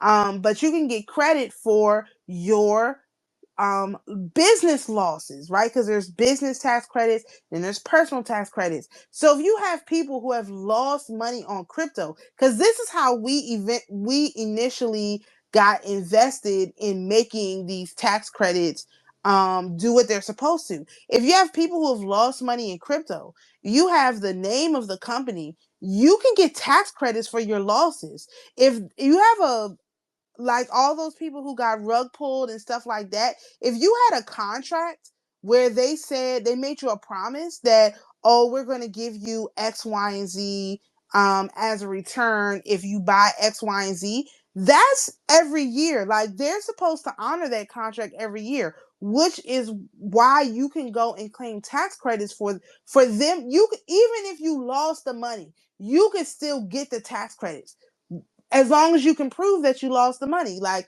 we were invested in a token, well, a platform actually that was bought out by Binance. And of course, now Binance is back on the up and up, and it's like, hey, what about this platform where you stole all of our money? But nothing, they are in a lot of trouble, and they're never going to get out of the trouble that they got into with us, because they made our particular group a huge promise, which was basically like 3.5%, something like that, a day, like forever. And so every year I can get tax credits for our contract because they had a responsibility to fulfill the contract. And because they didn't fulfill the contract, that is a loss to me. So that's how I have like millions of dollars in tax credits, because these are all losses. So me investing in that narrative of the tax credits, I had already invested into it before we had the whole issue with the token. But you can use the tax credits for a lot of stuff. So I say that to say this. I somebody in my family was having like a weird tax problem, right? And so I have all these tax credits.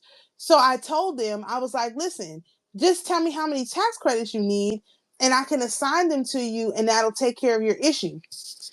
This person, instead of taking my offer, because tax credits aren't tangible, like you were just talking about. There's no tangibility right now in the tax credits, right? Right now it seems like a figment of my imagination, even though tax topic 453 exists. Doesn't matter, still a figment of my imagination. This person decided to let the government garnish their wages so that they have less money to spend on their family and their children instead of getting the tax credits for me. That is I found it out today, and I was like, my car engine light was on. I was like, why is my car engine light on again? Like, what am I supposed to be finding out that's going to make this thing go off? And as soon as I heard that, the engine light went off. It's like now I'm starting to understand how this communication goes. But it's totally insane. Instead of letting me give them some tax credits to alleviate their problem, they would rather have the money taken from their check.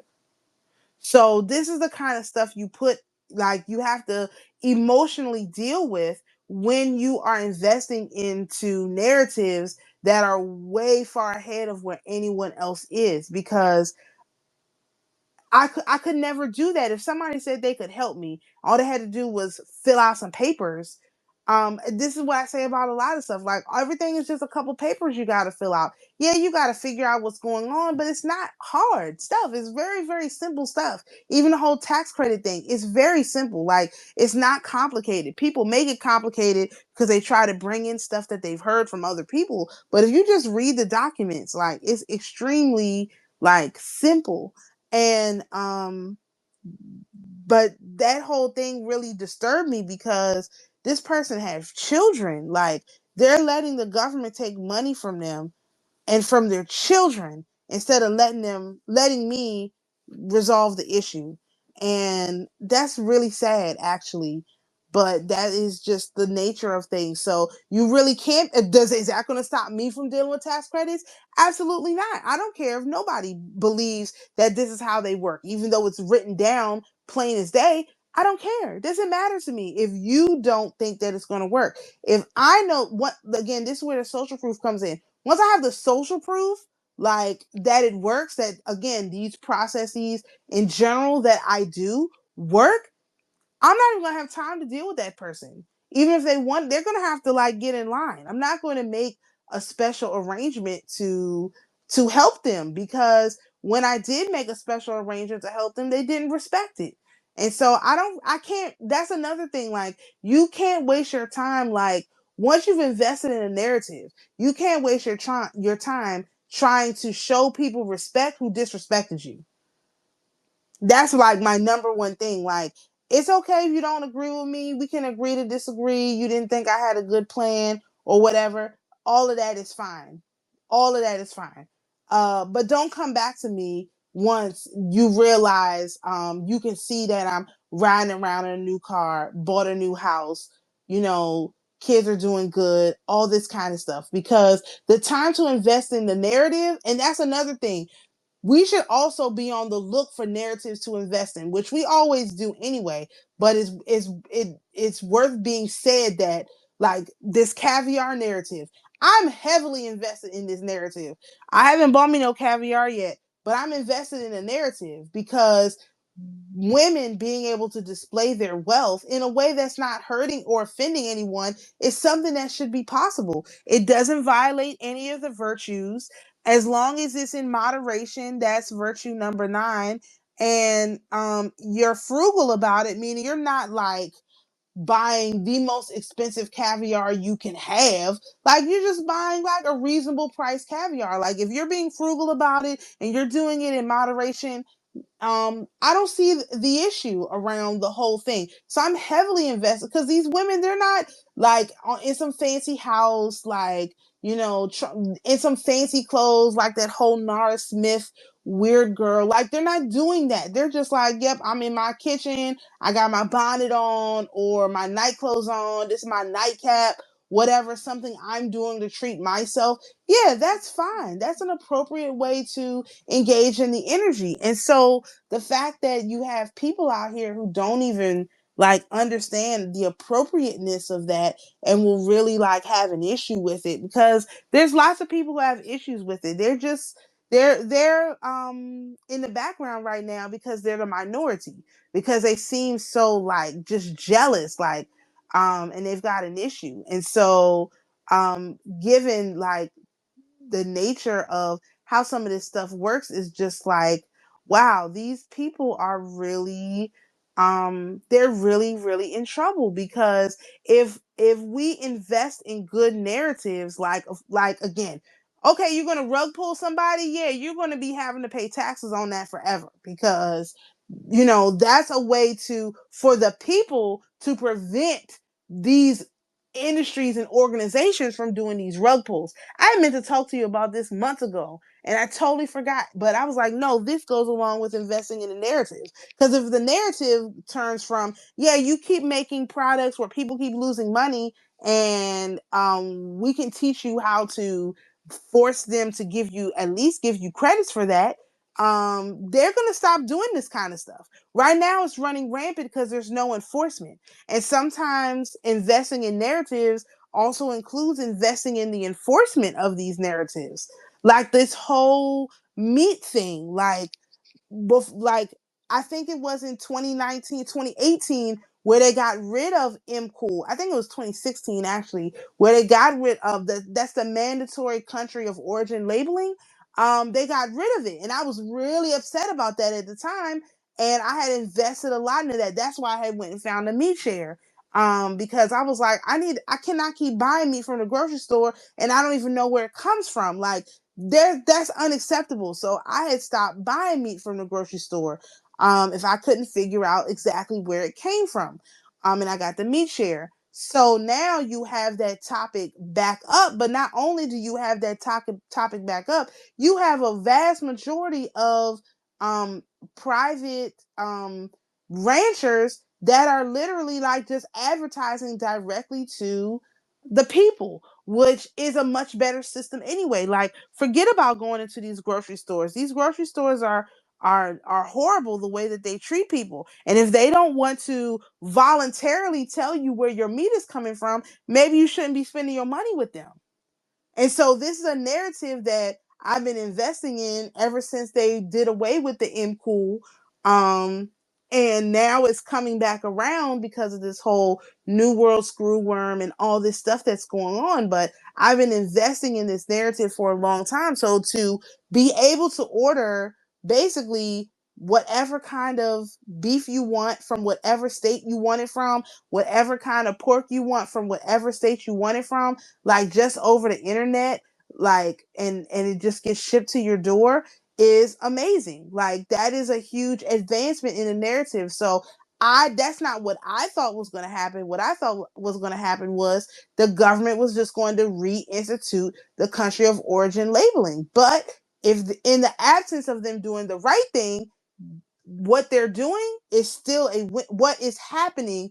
The response of the people is still a net positive, because people are asking the question, where did this come from? Like what is this stuff? All of this pink slime and this whole Campbell's soup thing is really going to backfire on them. Like they can't, the guy said the stuff, he can't unsay it. They're going to have to prove to the people, not to the government. So a lot of people are looking for the government to provide the enforcement, but it doesn't work like that. It's something I wrote down is intention is perception, and perception is everything. So if they don't, Campbell's Soup has to rebrand totally around having high quality products. And if they don't, people are not going to buy their stuff. Like I saw all when I went to the grocery store Wednesday, it was all everything Campbell's brand was still on the shelf. Nobody is buying their stuff. And so if they want to have like they want their whole company to just collapse, like they're going to have to do something and really prove to the people that their intention is to serve them real food with real ingredients, not just stuff for poor people, which is disrespectful and disgusting. So you have these two narratives going side by side. The black woman with the caviar and the Campbell soup saying, "Oh, we serve people fake ingredients because they're poor," running side by side. Yes, definitely. Yeah, and yeah, as you can see, like, and this is why most people do not have this type of power, this type of Right. influence, because the domino effects of what happens I mean, you could topple a government by investing in a narrative without even realizing it, without even Right. realizing it. It could, Right. and it's something as innocuous as the caviar and chicken nuggets. I mean, the caviar and chicken nuggets narrative could be the narrative that uh, empowers black women to regain their sovereignty from black men, or to keep them in check. You know, the Right. ramifications of these narratives is what is truly the power, and that's why it's so important to be serving the Lord, because it's not about what we want, it's not about what we think is best, it's about what we feel called to invest in. Right. And this is why um like these types of divine powers, to be able to influence reality in a very transformational way, is able to be done by anyone, but it takes a certain level of caliber to be able to truly hone it. Now, once this becomes more mainstream, you can then imagine how eager people are going to be to do the energetic work, Right. how eager people are going to be to invest in these narratives. And as you were saying, in terms of now, I'm not organized in this way, like, because for most of what I've been doing is just, I just wait for God to speak to me. He speaks to me, I invest in the narrative, I go ham, and then eventually it ends up happening. Now, I I created the hyperstructure to manage my investments in these narratives, because what I realized was that it's basically like, it's the same thing as if a billionaire has all this money. Where is he going to keep it? Right. Where's the billionaire going to keep the money? So the cash. Well, the billionaire is going to need some sort of vault, some sort of bank, to be able to store and manage the cash, the money, because he or she, like, they're moving around. They can't have a whole vault following them around with the cash. That would just be too much. So Right. But what ended up that's something happening. I need you to do. Like you need all the narratives. I think we talked about this privately, but all the narratives that you've invested in we need to write them down, because we have to, like, especially like I told you, by the time we start y'all's feast, we have to have these things like written down, so that the right now they're not deposited into the bank. They're in the hyperstructure, but you got to deposit the hyperstructure into the bank. So the only way you can do Mm, that is if you have to fill out a what? A deposit slip. You can't make a deposit without a deposit slip. Some writing has right, to be right. done. So these are things you need to, Yeah, and during I this think this feast, is write the down. this And is the banker. This is the help, with the help of the banker in terms of understanding how this is done. right. Because um, yeah, there's been zero accounting whatsoever. So because there was so much energy coming from all of these investments, like I was literally drowning. I was drowning in Right. energy, and not in a good way. Like, because I already had, like, as we do the energetic work, as we do the inner work, as we move in a devoted way to serving God, we start to receive His energy. So, Right.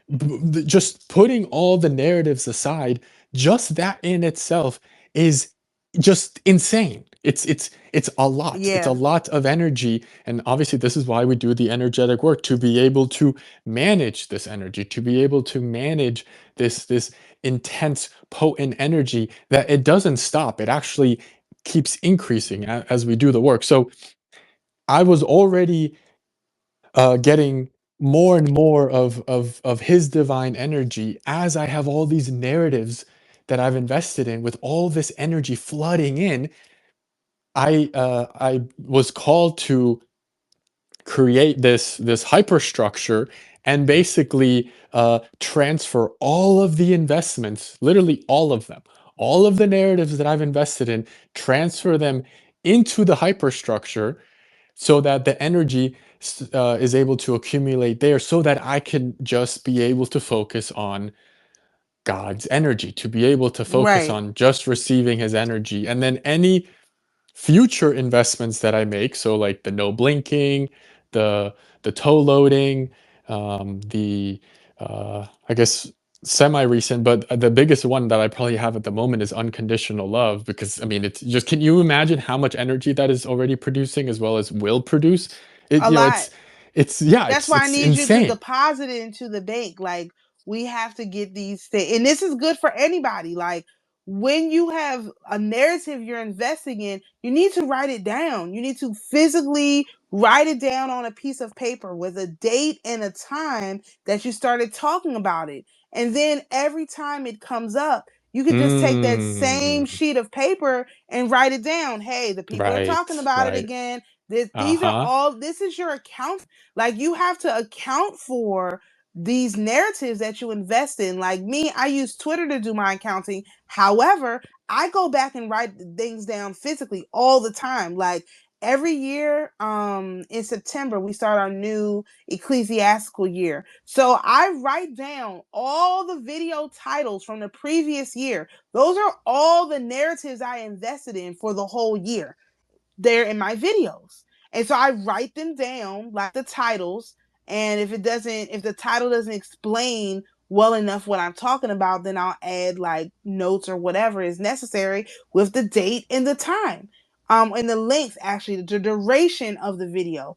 Because to me, if especially for someone who makes videos, if I'm talking about something for 2 hours, that's probably something that I invest a lot of energy into. If I'm talking about it for 15 minutes, it was just like a update or something that need to be said. It doesn't make it more or less sound. It's just how much energy did I invest into that narrative. It will be much less for a 10-minute video than it is for a 2-hour video. Or if I talk about the same subject over and over and over again, that is a huge energetic investment. But if it's basically, that's why, again, this is the toll booth. Just calling this the toll booth, like putting an energetic investment into the toll booth, means that people know they can't come over here without paying a toll. They know there's like, you can't, Mm. there's no like, this is automatically creating a structure where people have to come correct. Because no, you're not going to come in Uh-huh. here with Right. whatever and just like take over. We don't Like an play. animal. Yeah, we don't play them type of games. This is the toll booth. The toll booth is if you want to get some knowledge in your noggin, you're going to have to listen. Like we're not going to, we're not gonna make the knowledge easy. Like as in, oh, I'm gonna cut it down to a 5 second clip, and because I've seen Mm, a lot of people say that, like, oh, short form videos is the wave of the future, and this and that. And while I do agree that that's true, like some things are important enough that they do need to be clipped out because that's a separate narrative that's being invested in. But if you want to hear the whole thought process, like how to become the king of your own kingdom, how to become the banker of your own bank, how to become the priest of your own church, you're gonna have to listen to the mm-hmm. whole thing. You can't just take out a short clip and think that's going to solve your problem. Usually the clips are to make a point about something, but that's not going to solve your problem. You need to be able to come to these conclusions and have these thought processes on your own. And the only way you can do that is if Right. you pay the toll. And the toll is to listen to people talk about it in the best way that they can and try to take something and make something from that. And it ain't easy. Like it's It's not, not. I mean, it's not like okay, you can, listen to the spaces, but like I I have not listened to any of our spaces. Like I have not went You're back crazy. and listened to any of the spaces. And I think one of the reasons as to why that is it's so meaty. Now, I Yeah. probably should because it's so meaty, but I it's almost like by me not re-listening to them, I am almost further imposing an added layer to the toll booth. Like it's almost like I Mm. am increasing the protection of it by saying, well, if I'm not willing to re-listen to it, I'm gonna make it so that only those who really listen to it gotta put in the work. Because the thing is, in order to be able to, one, listen to this, you gotta have a very high level of determination. That's Right. one. And Right. two, then to be able to start deciphering the information is a whole other level.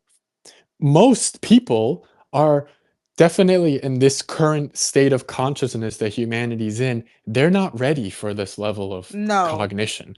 They're not No. ready for this level of performance. Now, eventually, and this is because like, and this is a great example of this is the early like this toll booth is a great example of this is the work that it takes to invest in a narrative when Right. it is undervalued. Like Right. this is a narrative, this spaces that we have is a narrative that is extremely nascent. It's extremely new, it's extremely early. So obviously that means that no one's really going to care about it, no one's really going Right. to pay it attention. But those that do, that's where you invest, that's where you make the real return. So going back to what you were saying about keeping track of the narratives, it's very important for everybody to mm, begin to start doing that in terms of, Right. and it's not about, oh, I need to find like the most undervalued one. No, it's what are the narratives that I'm passionate about, right? Because Mm-hmm. it's the passion. It's not about, oh, I need to find all the ones that I can find and then start investing in them. No, what are you passionate about? What are the narratives that you feel called to embrace, that you have been embracing?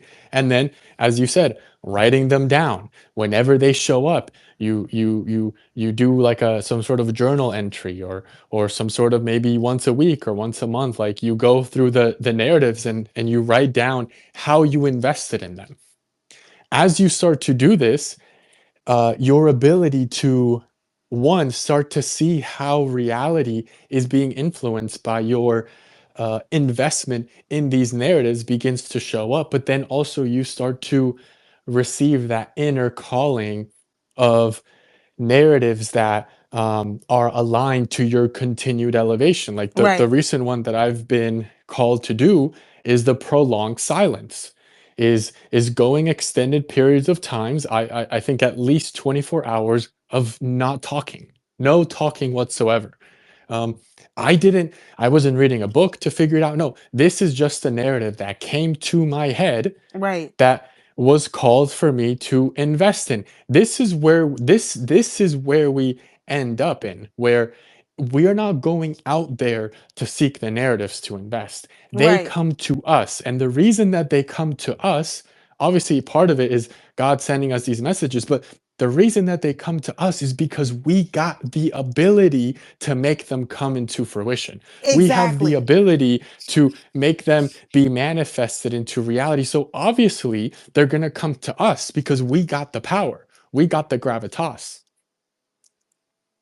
And there's nothing they can do Um, about it because we're the real people. Like if you're a sentient human, you have the power. These are not sentient humans because they do not invest in humanity. You have to invest in humanity. You have to find value in humanity.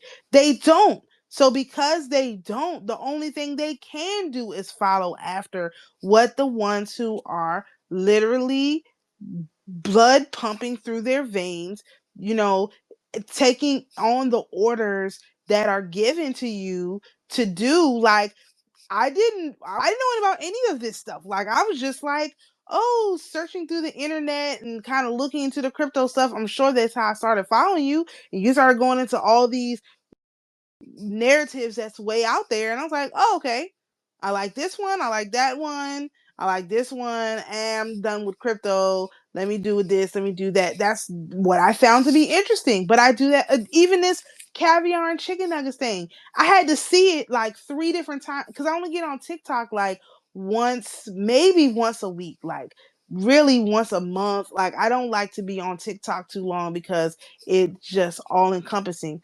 But but every time I did get on, I'm seeing something else about these chicken nuggets and caviar. And my friend, she's on TikTok. She uses TikTok mostly more than anything else. She never saw none of this. I was like, you didn't see the ladies with the caviar and the chicken nuggets? She was like, what?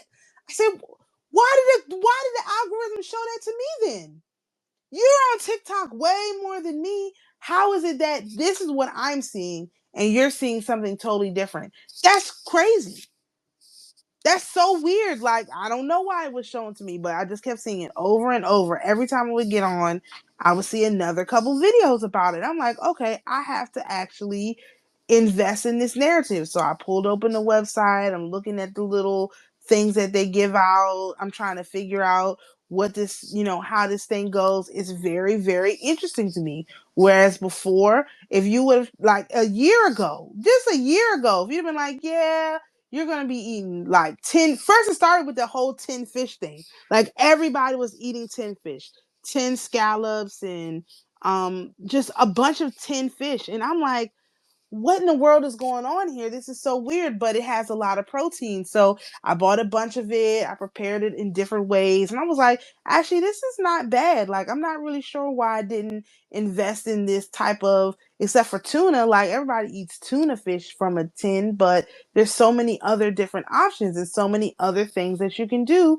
that, I just never thought about. So now I've invested into this whole narrative of, hey, I'm going to be trying these different kinds of 10 fish. So from there, then I started eating nothing but beef, like all steak all summer, no chicken. So something about that, I noticed that I started to have a taste for chicken. And I was like, that's weird because there's something about like eating chicken and like your abundance just like being it doesn't connect. You don't connect with it. So over the summer I ate no chicken. I literally had no chicken all summer. I had enough money to do the stuff that I wanted to do. It was no issue. But like I said, and then at the beginning of the school year I started eating chicken. Like in August I started eating chicken a little bit, but it was high quality chicken. It wasn't like this prepackaged mess. It was, a little bit higher quality than I had been eating before. But then recently I had, I want some chicken wings or I want this. I'm like, this is not even in my flavor profile anymore. So where is this coming from? So I was like, okay, I'm going to have to like ignore this urge to have chicken and have something else. Even, on Thanksgiving, people have turkey and stuff like that. We had a turkey. Kids ate ham. I was none of the kids' plates had turkey on it. And I was like, that is very weird. Like none of the kids wanted turkey. They all ate ham. And I don't think I could never tell you a time when that happened. Like never. So something is definitely like happening with this whole narrative in general of eating this. So if you eat the caviar with a chicken nugget with something that's low quality, it probably like does something energetically like brings you more money because you're placing this poor thing with this extremely rich thing, and it's like not even in equilibrium. I don't know. Must be related because like who's going to McDonald's to get chicken nuggets? Well, if you're going to eat it with caviar, yeah, I guess so. They probably seems like it tastes good. That's what all the girlies say.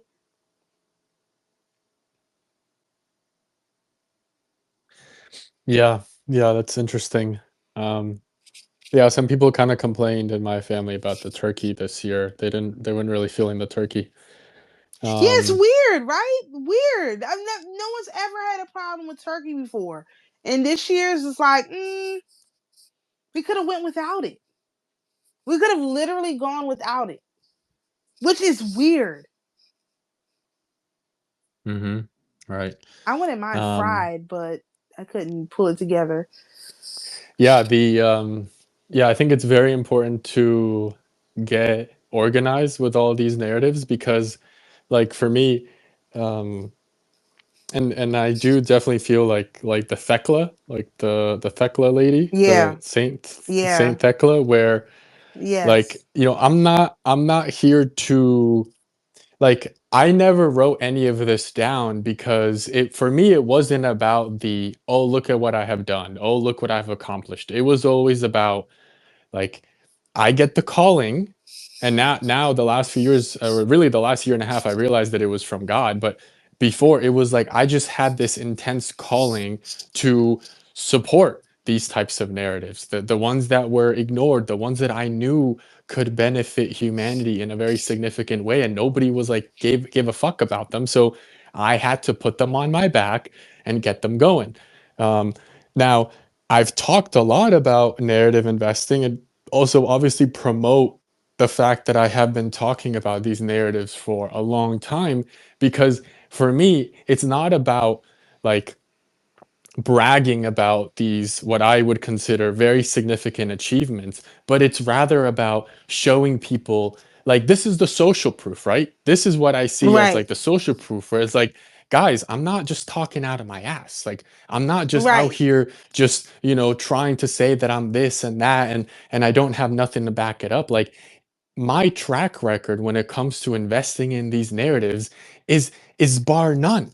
There's very few Right. people, especially on Twitter, but really I would say anywhere, that could say that they have uh, uh, invested in narratives when they were completely unknown to now where a lot of these are, where not only are they known, but they are just continuing in it on a dominant tear and so dominant that they are breaking the seams of the system. Um, The only person I can think of is Captive Dreamer because he's the one that brought out the Haitian eating the dogs and cats. okay, nice. Um, I don't know if you remember when that happened and people were yeah, I do like, remember the they're narrative. not eating the dogs. And yeah, he He literally, was the one? somebody brought it up.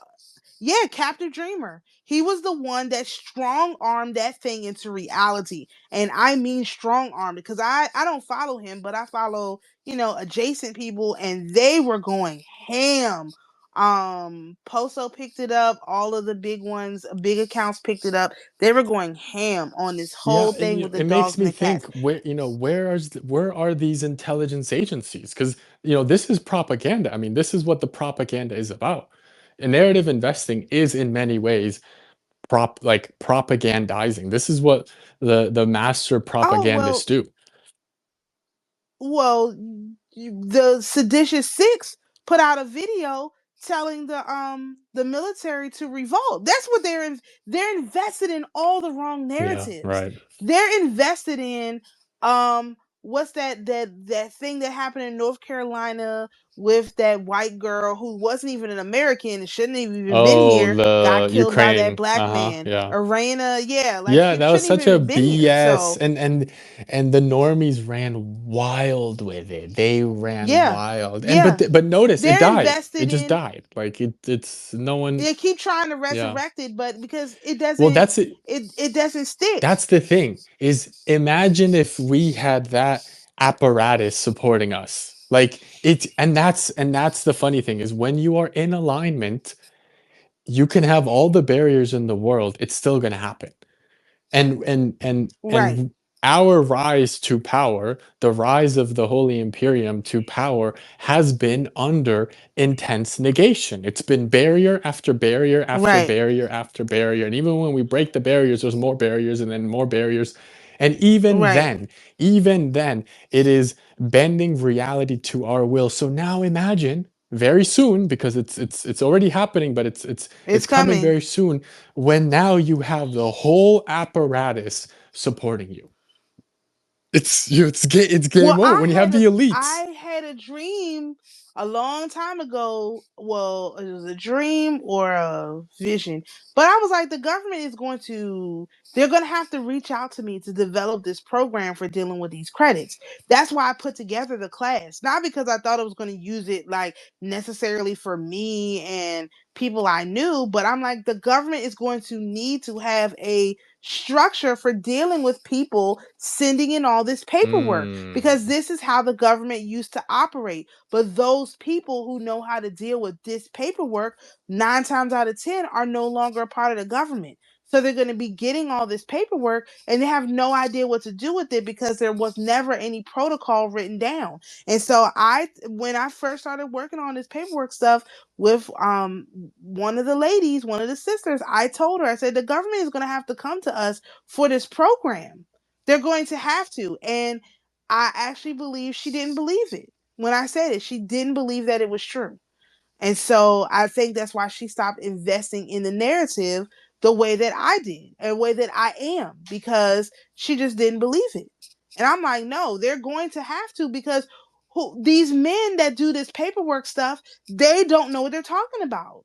They don't have the capacity. I think when you guys see in January, and I start the group for that back up, and you see like just how like detailed all of this stuff is done, it will make a lot more sense. Like, this is the proper way to run a country. Like, the way that they're doing it is just wrong. If they would implement this part, this paperwork part, it would make everything much easier, would make everything much smoother. And until they do, it's going to be nothing but chaos, because that's a part of it. When the truth is available, see, the way they've been able to keep the narrative down is because there was no truth available. So with everybody taking control of their own personal narrative, i.e., the narrative that is you, like, again, getting your chart read and understanding who you are as a person and that kind of stuff, when you take back over the narrative that is you can no longer be propagandized. And as we do that, everyone, at least the members of the Holy Imperium, as they take on that narrative that is of them, then they'll be able to contribute to the narrative of the Holy Imperium, and that's just going to be more and more deposits, energetic deposits, into these different narratives, into this system, into our bank, so that we have energy to say, hey, we need to, like 2026 midterm elections is coming up. That's on the top of my list of things to be looking at. Like, we have to make a huge energetic investment in this to make sure that the Democrats don't regain the House. I have no idea how that's going to be possible, because the Republicans are doing everything possible to throw it away. So I have no idea how this is even going to be possible. But that's something we're going to have to invest in, because we don't have time for another witch hunt. We've already done 2 of these witch hunts. I can't take another witch hunt. I will lose my mind if these people lie to the American people like they did the first 2 times, a third time. I will literally lose my shit. So I can't allow that narrative to even like get legs. But as of right now, the Republicans are literally doing nothing. They're taking no action. So we need all the energy that the bank has to be available to extend as credit to ensure that these things go the way that they're supposed to. Because know for sure, if the empire, the Holy Emperium, with me as the banker, invest in a narrative that has to deal with anybody's government, they're going to have to repay that investment energetically. There's not going to be, what they always ask for from Black people. Oh, thoughts and prayers. Please put us in your thoughts and prayers. That's a free energetic donation. This is not a donation. Mm-hmm. We are in a partnership and we're going to make an investment. Therefore, we expect a return on our investment. And the terms are going to be whatever we set them up as. Right. And it's not going to be none of this, we're investing in this narrative because we want this, we want that, and you're not going to be able to do what we said. No, we're not playing. My friend and I did that with 2020, this election that just happened, 2024, and these people set us up. They took all of our energy that we were putting in to make sure things, we were fasting. Mind you, we started a fast on August the 2nd of 2024 that went until November the 19th, 2024. Through the through the debates, through the what was that thing? The Democratic convention, through the actual election, all of the pre-election stuff, all of the post-election stuff. We invested a huge amount of energy into making sure this thing was fair. That was it. We just make it fair. If he loses fair and square, let him lose fair and square. Just make it fair, right? That was our energetic investment, for it to be fair. And also against Kamala, because she was literally going to put Black women into chains. That was her literal plan, to put us in slavery. So we literally had to invest in that for them 2 reasons. But that wasn't a gift. Right. It wasn't a gift. Mm-hmm. That's why I'm so upset that it's taking so long for the things that we ask for, because when we invest in a narrative, we plan out how we want to see it manifest. We don't just say, I'm not going to give you, 10,000 of my energetic units and say, do whatever you want. No.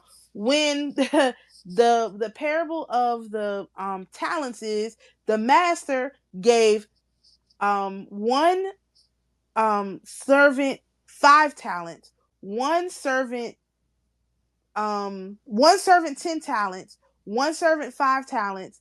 Oh no, one servant 5, one servant 2, and one servant 1. The one he gave 5 turned a 5 into 10. The one he gave 2 turned a 2 into 4. The one he gave 1 talent, he buried the talent because he was like, you're a man who sells what you didn't buy, and basically you're a thief, you're a liar, you're dangerous, and so I was afraid you were going to kill me if I lost this talent, so I just buried it. And so what did he do with the man? In the most aggressive telling of the story, he cast the man into the outer darkness. He literally cast him out. He said, take that talent from that man, give it to the one who has 10, and take him and cast him out. Or kill him. I mean, either or. That was in the most aggressive telling of that story. And so, no, this wasn't an investment. This wasn't a gift. This was an investment. We expect for this country to be put back on track. And so that's why you're also seeing, again, back to what I was talking about in the beginning with the race warriors. That's why you're seeing certain things happen in certain ways, because we invested in this narrative for this country to be made correct.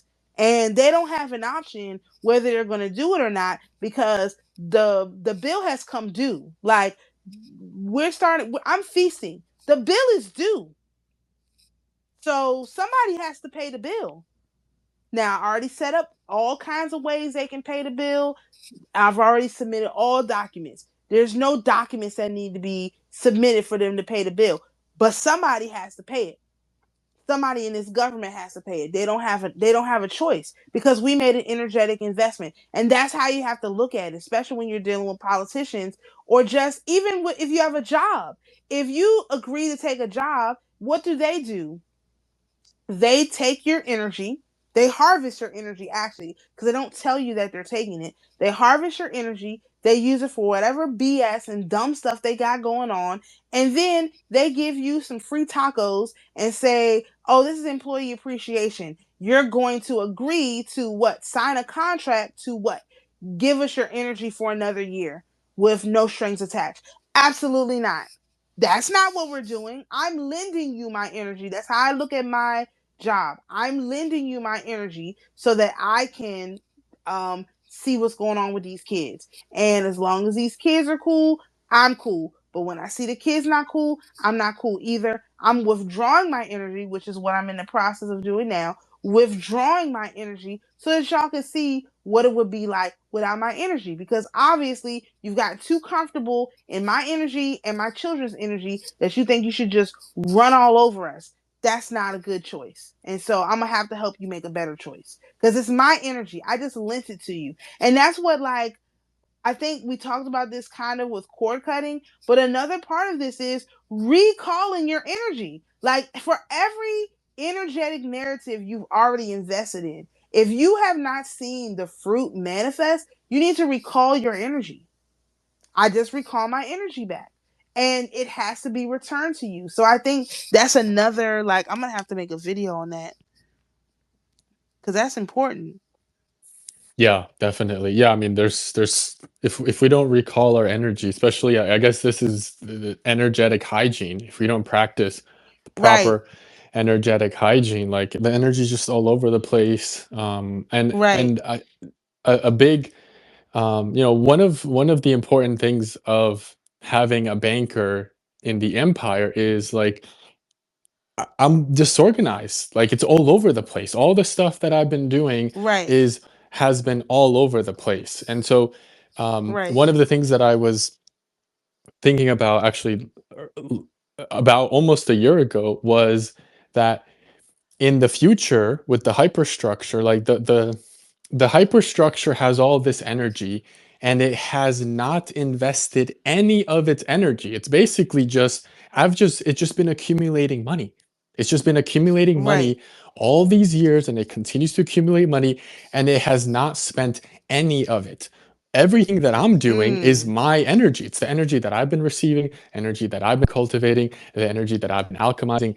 That's what I use to invest in all of the new narratives that I have. So the reason that I haven't opened up the hyperstructure to start investing in it, one is because I haven't been called to do that, and two is because I don't have the proper um, systems in place to manage that. It's like if you have a venture capital firm or some sort of investment fund, like you're going to have analysts, you're going to have researchers, you're going to have right, an understanding of, okay, we're going to invest in this narrative, this is why we're investing in it. So um as we get organized, or at least as I get organized, what the hyperstructure is going to be able to do is, as you said, is every year, as well as maybe every few months, we have a list of, quarterly yeah, too, of course, a quarterly. list of narratives that we have determined that are of immense importance both to the empire but also to the continued empowerment of humanity, that get prioritized and get a certain amount of attention slash energy, both from the bank of the empire, the hyperstructure of the empire, and then obviously if we feel called to do it from our own individual energetic reserves, to invest in these narratives. Because this has not been Right, structured, because this has not been properly organized, like the impact is still there, but it's like, it's all over the place. Like there's no right, real structure. right, So imagine now, next year, especially in the next fast and feast that we're going to have, in, you said January, right? January, Yeah, the end the of end of January. January, is having um,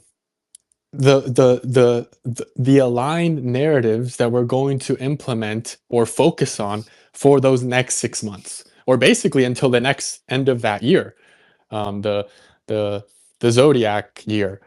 Yeah, that's that's what we'll in general. That's the decree that you did for me. That's basically what I did. Is the different, like, it's almost better to codify them at the end. So like Okay. when we start this feast, we will codify all the narratives that you've already invested in the hyperstructure. We'll codify them as ownership in the hyperstructure, but also like deposit the hyperstructure into the Right. bank Right. so that the bank can use this energy to lend out, like energetic lending. And then Yes. as we go Yes. along, we'll say, okay, we're gonna use energy for this. The big one is the 2026 midterms. That's gonna be the big one. We have to invest energetically into that. So in I don't even know how. I just keep, like, it's literally on the top of my list. Like it's on the top of my list. So we're going to invest in that narrative. We're still investing in, obviously, with raw milk and raw cheese and the meat issue and all of these different things. Like another narrative we need to invest in is Amazon doing the delivery for these small farms. Like they need to partner with these small farms to do the deliveries of their products instead of using UPS and all these other things. They need to set up a division that just does these kind of deliveries. There's no reason why they can't. And so that's another like up and coming energy that's not doesn't even exist yet, but it needs to be Mm-hmm. there. And those other kind of things where the convenience issues, like we need it to be convenient to do the things that are healthy for you. Like we need it convenient to get raw cheese. Like there's no reason why this thing has to be so inconvenient. Like we needed to be convenient for people to be able to, like we talked about with the farmers markets, get some Mm. tokens, go to their local farmers market and be able to spend them. Like these are energetic, like convenience issues that we have to invest in. So everybody has to be organized. Like I'm not as organized as I need to be, especially when it comes to like writing the decrees and stuff like that. So I actually have to get more in organized, but I find that the only way I can get organized is if I myself is organized. So I'm trying to organize myself so that I can be more organized. Like I know a lot of work is not going to be done on this until after this feast because I want to honor the feast. So I'm making a list, but I'm also not going overboard because I don't want to burn myself out before I actually even get to do anything. Because that's a thing that people like me, I do it all the time, and I'm like, dag on it, I wasn't supposed to overinvest in this thing right now. I needed to invest in it a little bit later. So that's why I keep like talking about it as if it's out there, but like come the end of this month, it'll only be like a month left. Yeah, I'm gonna be like turning up the heat because I know it's a lot of work that has to be done that I'm trying to gather the energy and the strength to do right now. So you have to be organized within yourself, like you said with Saturn and the discipline and the structure. You're right. Like people look at discipline as some kind of a bad thing, but if you don't have discipline, you literally can't have like anything else. Like you have to have discipline. And it's really unfortunate that people don't understand how discipline works or how Saturn works in general. And they just assign this very masculine energy to it when Saturn is not a masculine energy if you understand how disciplined you have to be to multitask.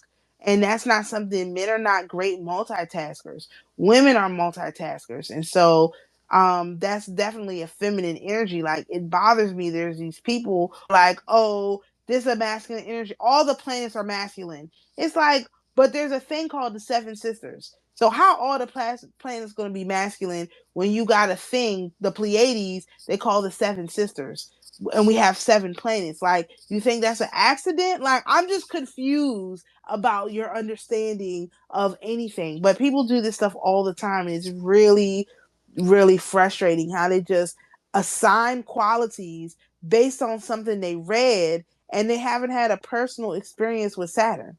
And to know that, yeah, it's a discipline energy, but that's not necessarily masculine. It's really non-gender, but people can't understand that either. They're very confused about what non-gender means. They think it means ungendered, and it's not the same thing. Yeah, it's yeah, the whole Saturn and discipline, like what and and I really kind of, and it's interesting because like with this feast, it is tied to Saturn, and I've been getting these downloads in terms of around Saturn, and specifically when it comes to discipline. And Right. I began to, like, I it's very important for us to observe ourselves in the third person point of view as often as possible, because Yes. it's very easy for us to get lost in our life, which is beautiful, but also, like, it's very important for us to study ourselves, to observe ourselves. Yes. And so Yep. the last, like, the last week, I've begun to unconsciously observe myself more. I mean, consciously, but like I caught myself observing myself unconsciously. And one of the big impressions that I got from unconsciously observing myself, which is kind of just funny how that works, but like it was literally unconscious. I only became conscious of the fact that I was observing myself when the insights started to flood in.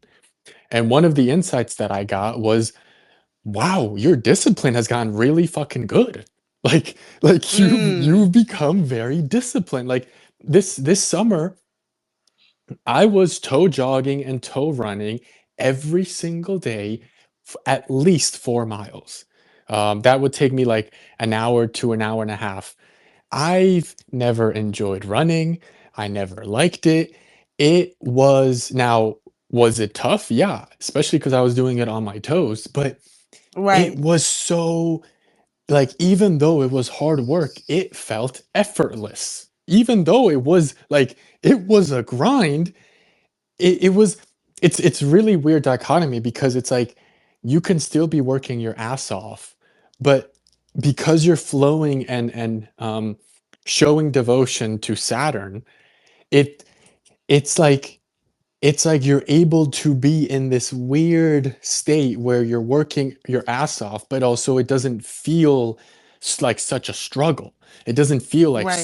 such an intense difficulty. You're just flowing with it. So that's one example. But I looked back at this past like week, and I realized, like, my ability to be disciplined in whatever needs to be done has increased dramatically. Now that doesn't mean that I'm Mm. out here hustling like the Goggins guy that is pushing this, like, oh, you got to Right. beat yourself up. It's not that. That's not what we're here to do, because we're here to embrace ourselves and love ourselves.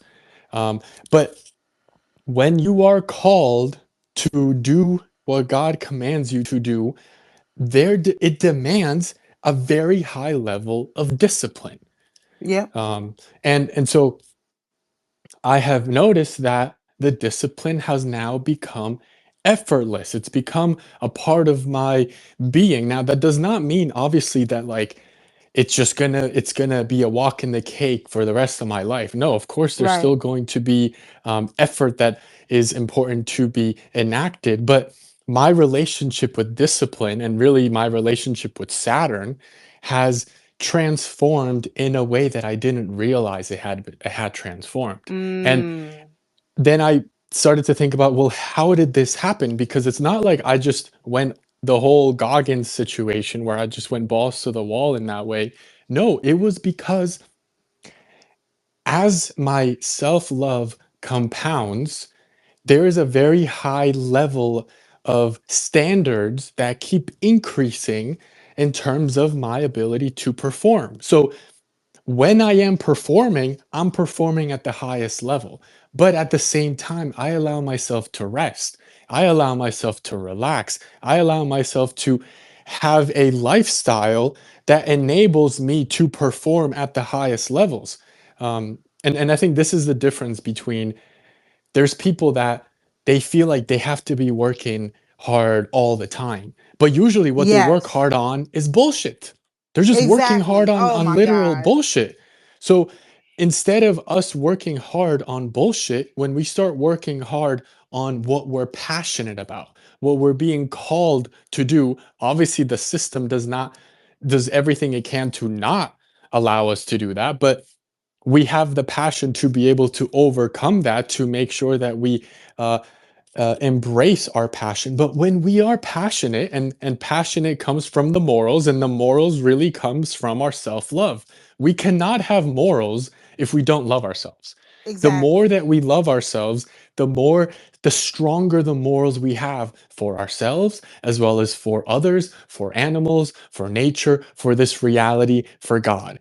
That love that we have for ourselves creates this passion.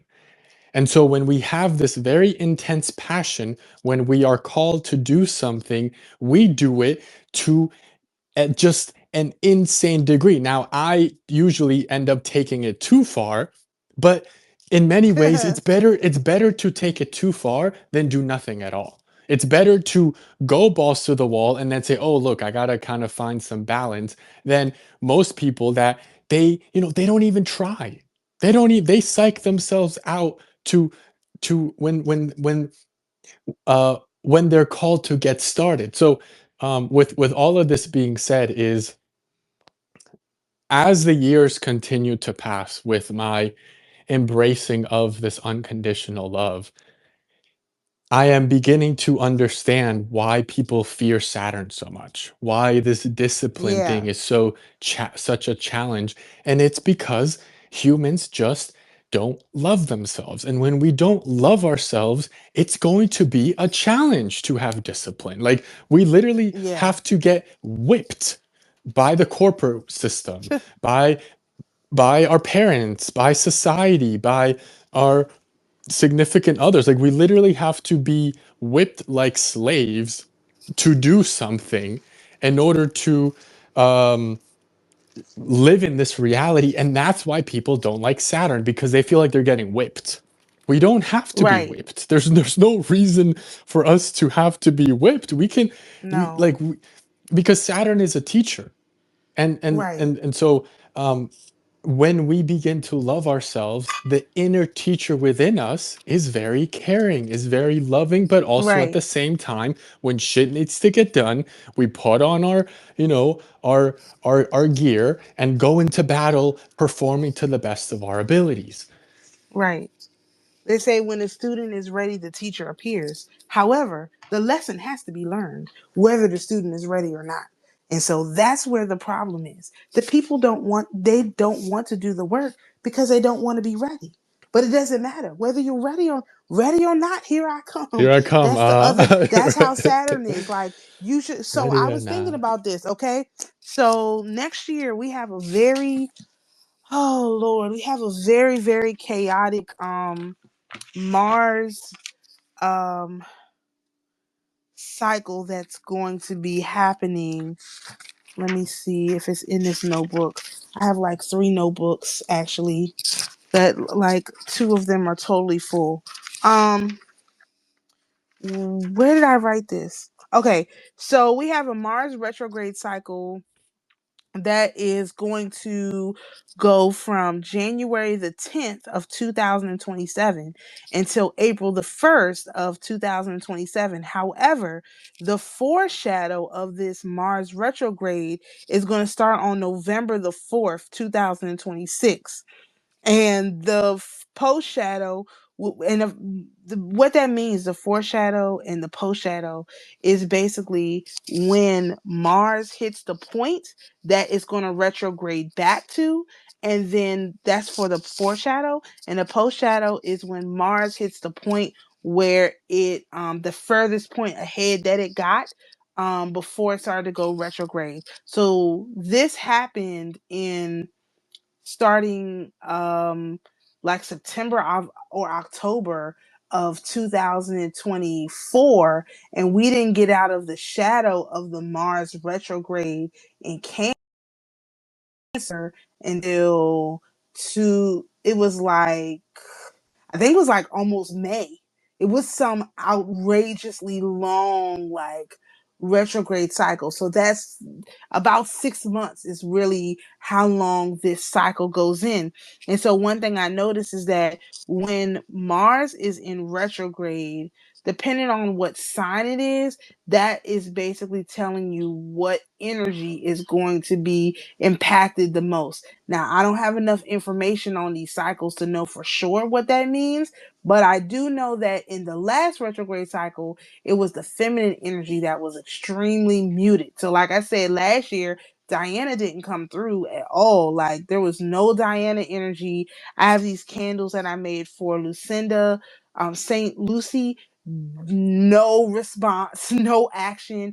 I was like, Dad, what did I do something wrong? Or, maybe I don't have like the information right or something like that. And so now I'm realizing, oh, it's because Mars was retrograde in Cancer. Cancer is a feminine energy. Now, Mars on this cycle is going to be retrograde between Virgo and Leo, which is going to be, that'll be again, like, Leo's the more masculine energy, and Virgo is obviously another feminine energy. So it's be like both are going to be more muted, or rather your willpower is going to be more muted when this cycle starts, which means that leading up to that point, we really have to push. So from now until November the 4th, we really have to push. A lot of things got to be done, set in stone, lined up, because when we get to that Mars retrograde foreshadow, oh baby, everything's going to start to, I wouldn't say fall apart, but a lot of things are going to come unhinged at the seams. I think that's also why the midterms are so important, because I think the midterm election is on November the 4th. It's somewhere around there. So we're talking about like a time where if we don't have our energetic house in order, and I feel like at the beginning of this year, I know I didn't have my energetic house in order. I was still like trying to figure out what that even. But by this time next year, we should be pretty like clear on how this stuff is supposed to go, because the people who don't have their energetic house in order, they haven't done any of the work, they won't look into the stuff for themselves, I think they're going to have a particularly difficult problem. Plus, I also believe that our Jubilee year starts with our next lunar year, because it's a 9 year. So, well, it'll be a 1 year. This is the 9 year. Next year will be the 1 year. So, I think that our Jubilee cycle starts next year too, which is a 7 year cycle. So it would make sense that it would start with Mars in retrograde, so that we would be able to kind of like, remember, retrograde is when a planet is close to you. So if we're going to celebrate, we're going to need our protection close to us. And I feel like that's kind of like what that is energetically saying. So from November the 4th of 2026 till June the 7th of 2027, it is going to be on and popping. And being that we're talking about narratives and documentation, all this stuff, Mars is your willpower. Mars is your, like it is the thing that gets you up in the morning, that helps you accomplish all the stuff that you're going to accomplish and stuff like that. Um and as a result, I really think that it's going to be extremely energetically important to be prepared for what that means and what's coming along with that. So I'm only saying that because you. So what I was trying to figure out within this whole discussion, because Saturn is going to go retrograde during this time too. So you're going to have Saturn and Mars in retrograde. 9 times out of 10, they're going to have some kind of a square or a trine or something. I haven't looked at that whole cycle yet, because I just got this part.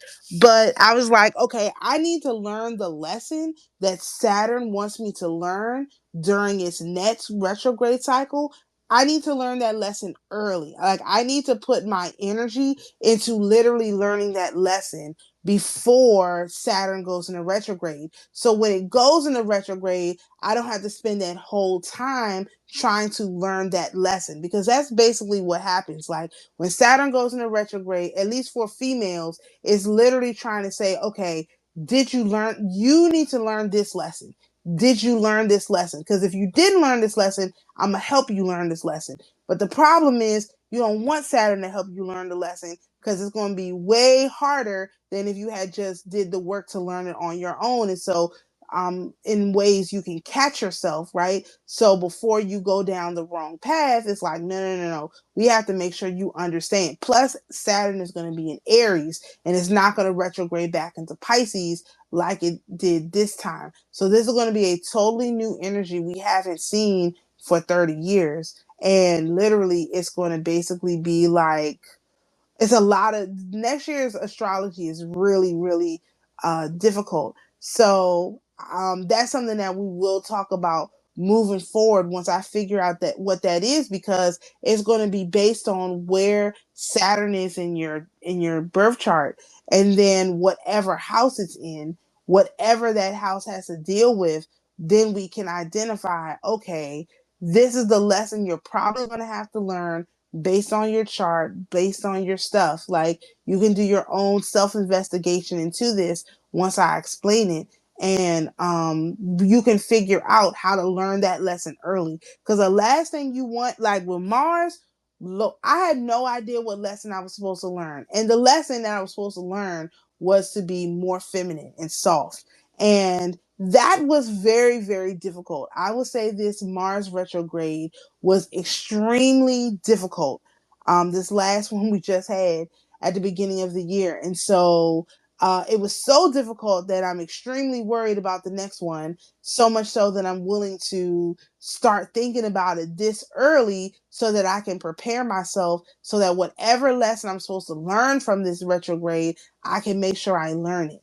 And it's not so that I can like avoid lessons that have to be learned, but so that I can learn them at my own pace, as opposed to being at the will and the whims of these planets, because sometimes they interfere with you learning the lesson.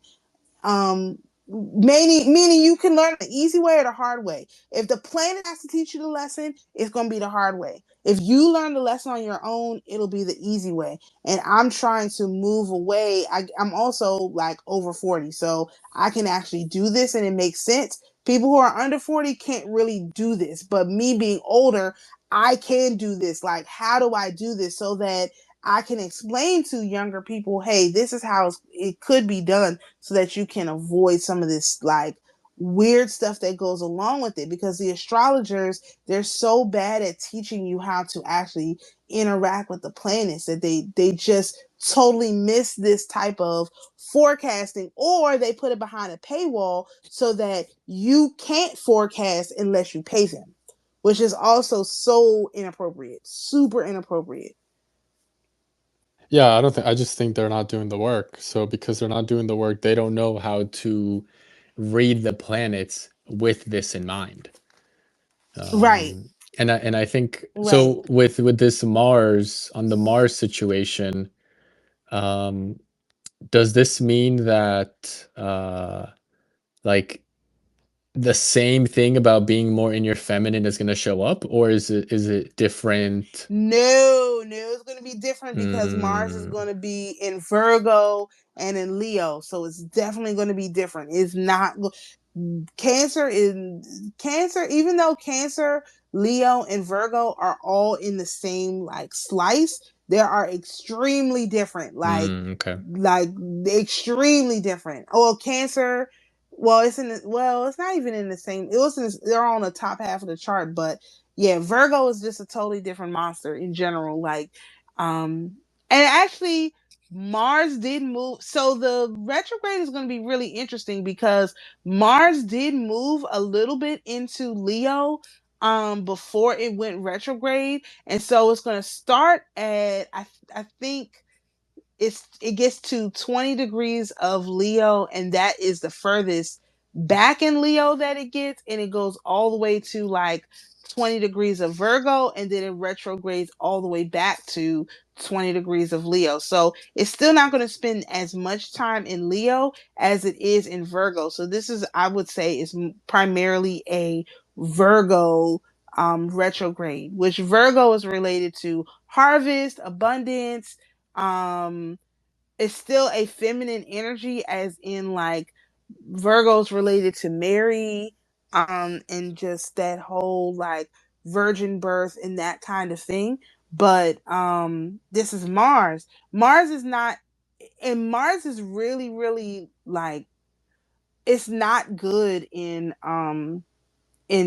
Cancer, because Cancer is a water sign and Mars is a fire sign. However, Mars is not as bad in Virgo as it is in Cancer. So I don't think it's going to be as difficult in general. Like, it's not going to be as emotional as when Mars was retrograde in Cancer. However, that doesn't mean it's going to be any less difficult, because it's going to be dealing with like up close and personal with your abundance, with your wealth, with this is why these companies are trying to get it together. They be looking at this. They have astrologers. Don't get it twisted. They have astrologers, and their astrologers, know certain things like that they have to do. So it's no coincidence that they're trying to, like with Walmart, like accommodate people who are going to want to feed the birds, because what is that? That has to deal with abundance. So in order, to make sure that they don't have these problems, because that's why they want the humans, right? The humans are the ones that give them the indications of what is actually going to happen during these celestial cycles. We are we're the lightning rod. Like, the lightning flashes through us. And so they want to be in alignment with that energy as much as possible without giving us any advantage of knowing what's going on. So if we know what's going on, like, because again, there'll be rituals, there'll be all kinds of stuff around us. Like, it's not just going to be one thing, it's going to be hundreds of things that they do to try to basically lie to this energy and fabricate as if they have been doing the right thing the whole time, because that's what their thing is. Like, they they try to follow the 13 virtues at the last minute. They till the week before, like, you have a project that's due, you had to write a 20-page paper. They wait until the night before the homework is due to try to start writing the paper. This is what these people do. They wait to the last possible minute. So if we start preparing now, they can't wait for the last possible minute, because we're already infusing that energy into the system. It's the same thing I'm saying about the Saturn retrograde. Saturn goes retrograde every year. If we can figure out what we're supposed to learn in the Saturn retrograde, that means that Saturn can't wait until the end of the year to start to show up. It's got to start to show up with what we need to, if we take the steps to basically, let me put it in a nicer way. If we take the steps to assist Saturn with the lesson that we're supposed to learn, the likelihood of that lesson being learned in a traumatic or difficult way basically goes away. And so that's what they've separated us from. They want us to learn all these lessons in the most traumatic, horrifying way possible. And again, you don't really have to know the astrology to do any of this. If you just listen to your intuition will tell you what to do. But if you're not in the habit of doing whatever your intuition tells you to do, then you are going to miss out on this. Like, there's no, like, you're going to have to learn the lesson, and the lesson is not going to be learned in a nice way. It's going to be learned in a very aggressive way, because you did not take the time and the energy to learn the lesson the easy way by learning it on your own. So if you self-teach these lessons, then you don't have to let these planets come in and force teach them to you. They're really supposed to just be providing the test. Like, okay, they're supposed to be the test proctors, right? You remember in elementary school, well, maybe, I don't know, this is public school. You go, it's time to take a test. You have a different person administering the test than your regular teacher. That's what this is like. Like, if you learn this stuff on your own from your spirit team in your own way, then you don't have to wait until you get to into the classroom or whatever to take the test. And now you're, trying to, cheat because you don't know the answers to the test when you should have learned the answers from the test before you went to take the test. It's that kind of like scenario. I've noticed this, but now I have words to put to it because, again, they don't talk about astrology like this. All of it is like, like, what's your sun sign mean? What does your moon sign mean? What color makeup should you wear that matches your, Venus? Like, no, like, that's not how you're supposed to be using this information. Like, you can, it's not against the rules, but it's not the way it's supposed to go. There's much more effective and important ways to use this information than modern astrologers are actually like doing. Yep, definitely. Yeah, and I think that all goes back to like our self-love, Right, because like having a good intuition really is about, like, when we don't love ourselves, and the thing is, like, I would feel like everybody definitely, at least in some way, we love ourselves, but like we have not been, at least in the past, we were not given the tools and guidance to truly love ourselves. right, And the system has been doing everything in its power to negate that from us since basically since birth. So right, because of that, like, how are we going to have a strong, powerful, potent intuition if we don't even love ourselves? Like, right, that doubt, that lack, the lack of self-love really is a lack of conviction in our own abilities and capabilities. So when there it's they have hijacked our intuitive abilities by distracting us from doing the work, which is to love ourselves. So as we begin to love ourselves, this is where, when the planets begin to influence us in whatever it might be, day to day, hour to hour, minute to minute, week to week, month to month, right, year to year, like, we, without realizing it, we're doing the work. And by doing the work, like, we don't have to get dragged. We don't have to get right, dragged in terms of, I mean, it's very crazy because a lot of there's a lot of instances that, and again, this goes back to like observing myself in third person point of view. There's a lot of experiences that I experience every single day that I was like, if I was in that previous state of being, this could have turned out really badly. Like, this could right, have been so much more of a struggle, so much more of a difficulty. And yet, because I have learned to flow with the energies, to alchemize the energies, but really to love myself, it works out, and I'm able to maneuver through these energies in a very effortless way. And so when we're able to do this, when we're able to flow with the energies that previously would take us out in a very effortless way, one, we're not feeding energy. So that allows us to cultivate even more of this energy, that allows us to alchemize even more deeply the already alchemized energy that we have within us. And right, as a result, like, that allows us to then dedicate more time to these uh, modes of operation that have a much higher level of importance and responsibility. Like, if we're getting road rage from some driver driving around like an idiot, and we're reacting to that, that's going to impact what might happen when we see a family member an hour later. right, And so exactly. that energy could have been used to better facilitate whatever situation it is with that family member. But now we don't have the energy anymore because we spent it on the road rage guy. And so now we're at a energetic loss with dealing with an actual important situation that we should have been dealing with in a more higher vibrational way. Now, as we keep doing the work, we then have greater and greater energetic reserve. So even though, hey, we might have fallen prey to that road rage guy, we're able to calibrate ourselves to go back into that equilibrium, that balanced state, and function from there. So this is where we go from like trying to recover from situations to we're always in that balanced state. And because we're always in that balanced state, our abilities to move in the aligned way basically then becomes again effortless.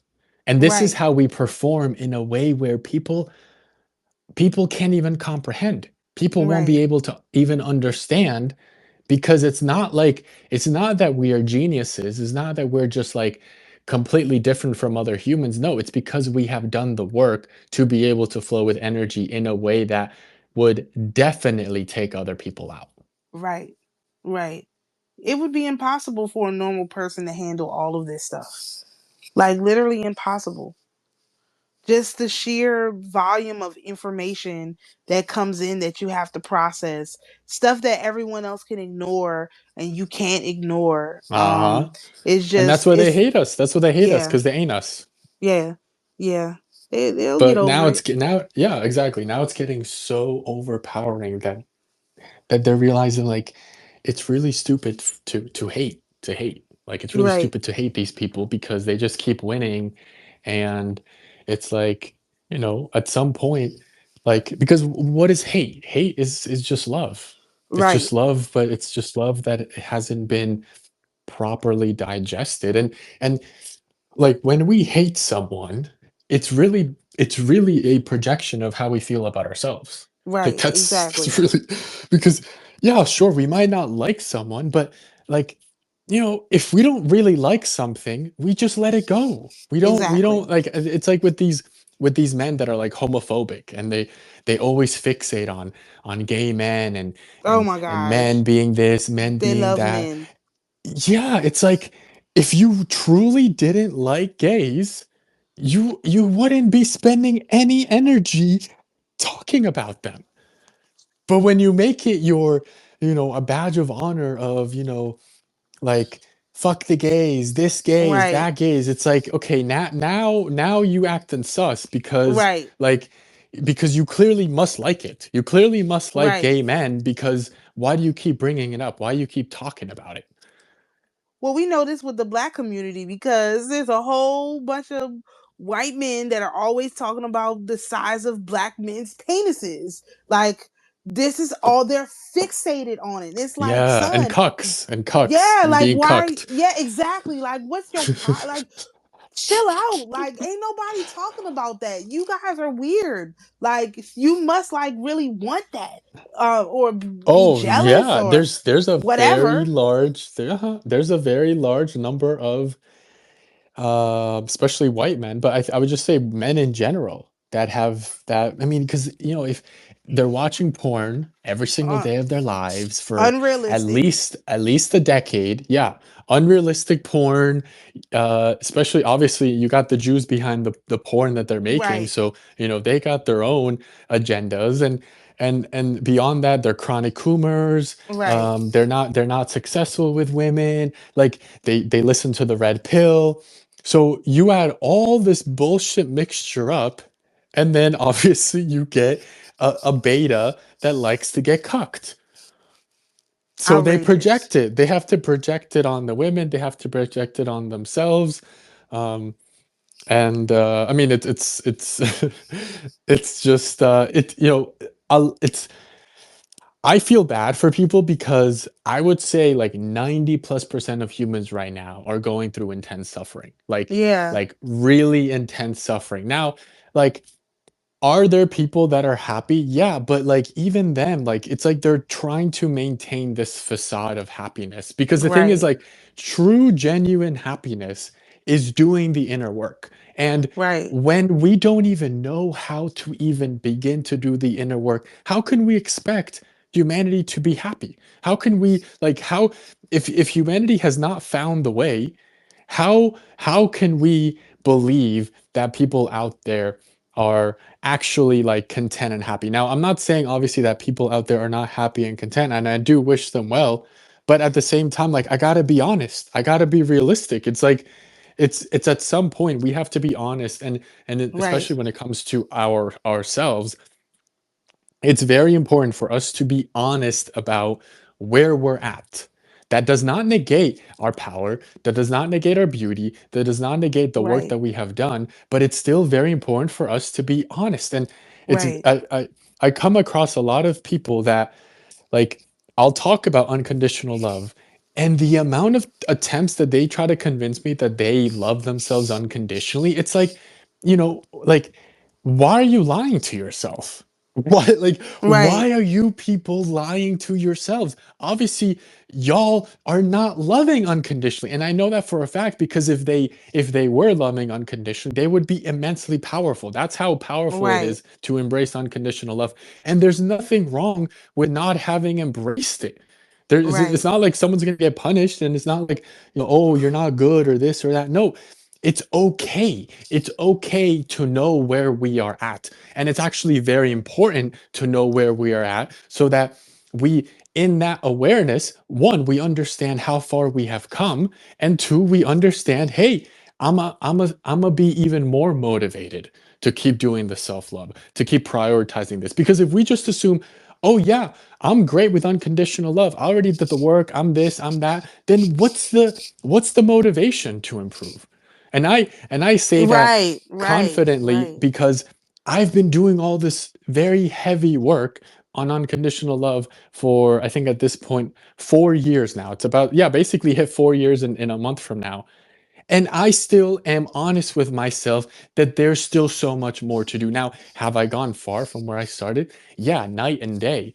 But I can't just be out here saying like I got it all, I know it all, I done mastered unconditional love. No, there's still work to do, and beyond that, like, we don't know what the bounds of any of this is. Right. We're just scratching the surface. So when we believe that we got it all, that we're a know-it-all, like, we're really significantly hindering both our um, development that has already led us to this moment, but also we're significantly hindering the development that continues.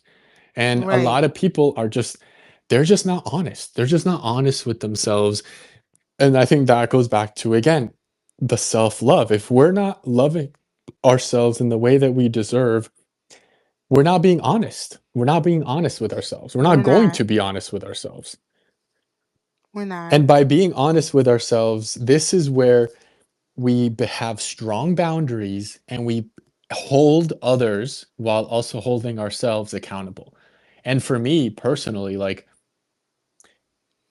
I would say I'm um mainly honest with myself, but what a big thing that I have been working on this year is, and I'm realizing this just now, is actually being honest with myself. And a big one was Mm.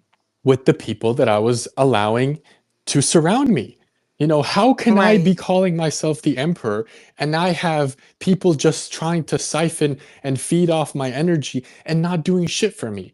And then here I am, like, providing for them, serving for them, like guiding them, trying to heal them, trying to do the work for them. And here I am calling myself the emperor. I have to be honest with myself. Either Right. either I'm the emperor and I impose boundaries and I kick these these leeches off of my life, or I'm not the emperor and I have to be honest with myself about that, and I'm gonna just keep feeding these people energy that they don't deserve and that they don't value. And in being honest with myself, obviously I was like, I can't let this, like, these two states of being cannot coexist. And obviously I am the emperor, and in being the emperor, if people are not functioning at a certain energetic level in terms of showing devotion, and the showing devotion is really just showing respect. Right. having some sort of decency for another human being. It's not even about, oh, you got to believe in me and this and that. No, it's just having respect for your fellow man and fellow woman, which for most humans seems to be a very foreign concept. But commanding respect and devotion. And if that's not being shown, that's okay. They're not getting any of my energy. And that was me Right. having to be honest with myself. I think that whole concept is really interesting because from the female perspective, females are just delusional, but you have to put a cap on your delusional. Like you can't be so delusional that you're not even considering reality. But I think as a female, it's impossible not to lie to yourself completely because a lot of it is intuition. Like so, right now it's a lie, right? Yep. But that doesn't mean that it's always going to be a lie. So you have to maintain some of that in order to multitask. Right. I think, but you can't let it go so far that you lose total like touch with what is really in front of you. Like again, the story of my family member, like all they had to do was tell me how much they needed and I would do the paperwork. Like it wasn't even a whole thing, just what is it that you need and I'll do the paperwork. And so it's kind of like lying to yourself to say, oh well, she doesn't know what she's talking about. She none of this stuff that she does works, whatever, and instead just decide to give up your hard-earned money. Like that is so, like that's not there's something not connecting there. Like there's a problem. That's not how you handle something like that, especially when someone offered to help you. So it's kind of like women, in order for me to be able to multitask though, from my perspective, I have to say, okay, listen, what did I do? I asked what the problem is, I listened, I gave my offer, and my offer was unmet. Okay, so if that does come back up at some point down the road, then it's gonna have to be handled at that time. But I already did what was necessary, like the bare minimum of what was necessary to make that thing happen. And I'm not gonna cross this line because that's more so what women do. We extend the time when it don't need to be extended. It's like, no, I'm not extending the time on this. Like they don't want to ask, they're just gonna eat it. Okay, I already extended my energy. I don't have to also extend my time to wait for this person to realize that it's really silly to be giving up money like that when you need that money to do something else.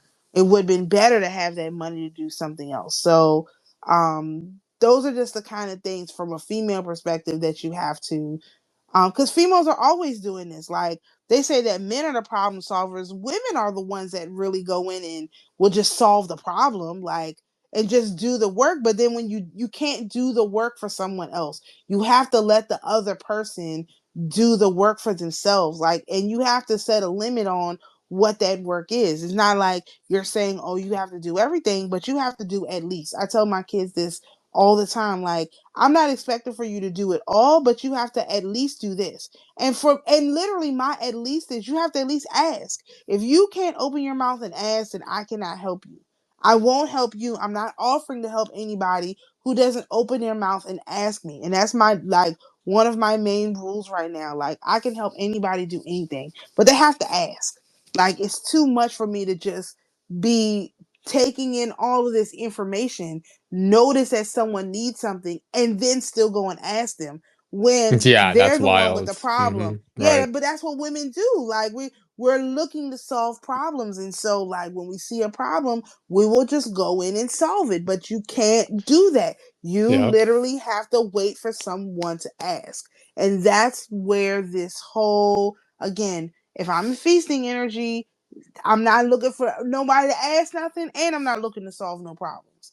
I'll Mm-hmm. do if it's emergency. Obviously, that's something you have to deal with. But am I out here right now looking to solve all these people's problems? No, because there's plenty of times to address this stuff when we said to address it, especially like with the country. Like we said to address this stuff from the very beginning, and they decided with the infinite stupidity of his cabinet, that they was going to slow walk all these problems. Now they have to solve these problems without our energy, because we withdrew our energy because they didn't resolve the problems right. So now they got to figure out how to do it without our energy, on top of everything else, because again, we lent our energy out and now we've recalled it. Because I can't have my energy, like, before you go into a feast, because this is something I was thinking about. Before you go into a feast, all your debts have to be paid. You can't feast with and have outstanding debts. That don't even Mm, feel right. So that's why I'm like, no, we have to get the hyperstructure documented so that before you can do your feast, it's all set up. There's no like right. little stupid raggedy loose ends that need to be addressed, because that stuff is annoying, at least to me. Yeah, for sure. Oh my gosh, we have been on here for a long time. Yeah, we could finish. We could finish here. Yeah, it's but yeah, thank you so much. I do, look forward to. I mean, and you could see obviously like how important it is, and or it has been, and it is to have the feminine influence in the Holy Imperium, because it was Yeah, just me. And so as you could see, right. like it's like I have all this power, I have all this like energy built up, but it's like, it's all over the place. And Yeah, the hyperstructure has been a place where I've been able to kind of keep and store this energy, but like it's like everything has to be organized, especially I really think for this next year, and obviously as we keep doing these fasts and feasts, so that it's very the when we direct the energy, it's directed in a very focused way. right. And as a It's a result, like laser. and as a result, like the system will have, the reality will have no excuses but to bend the knee, Right. Because because right it's now it's they written got a way down, it's out. structured. Yeah, they got a way out, but also like kind of what you were saying with these people not listening, the government not listening to you, their cabinet not listening to you. Like when it's now in paper and signed off by the proper officers in the Right. empire, like it's it's It's like official. there's yeah, there's that paperwork that is needed to be able to show the spiritual world, like not only did we tweet about it or talk about it or did a video on it, but like here is the paperwork that shows what happened. They didn't do it, so this happens next, Right. type of thing. Exactly. But yeah, hope you have a great weekend, and thank you everyone Absolutely. for listening, and we'll be back on Tuesday. Thanks.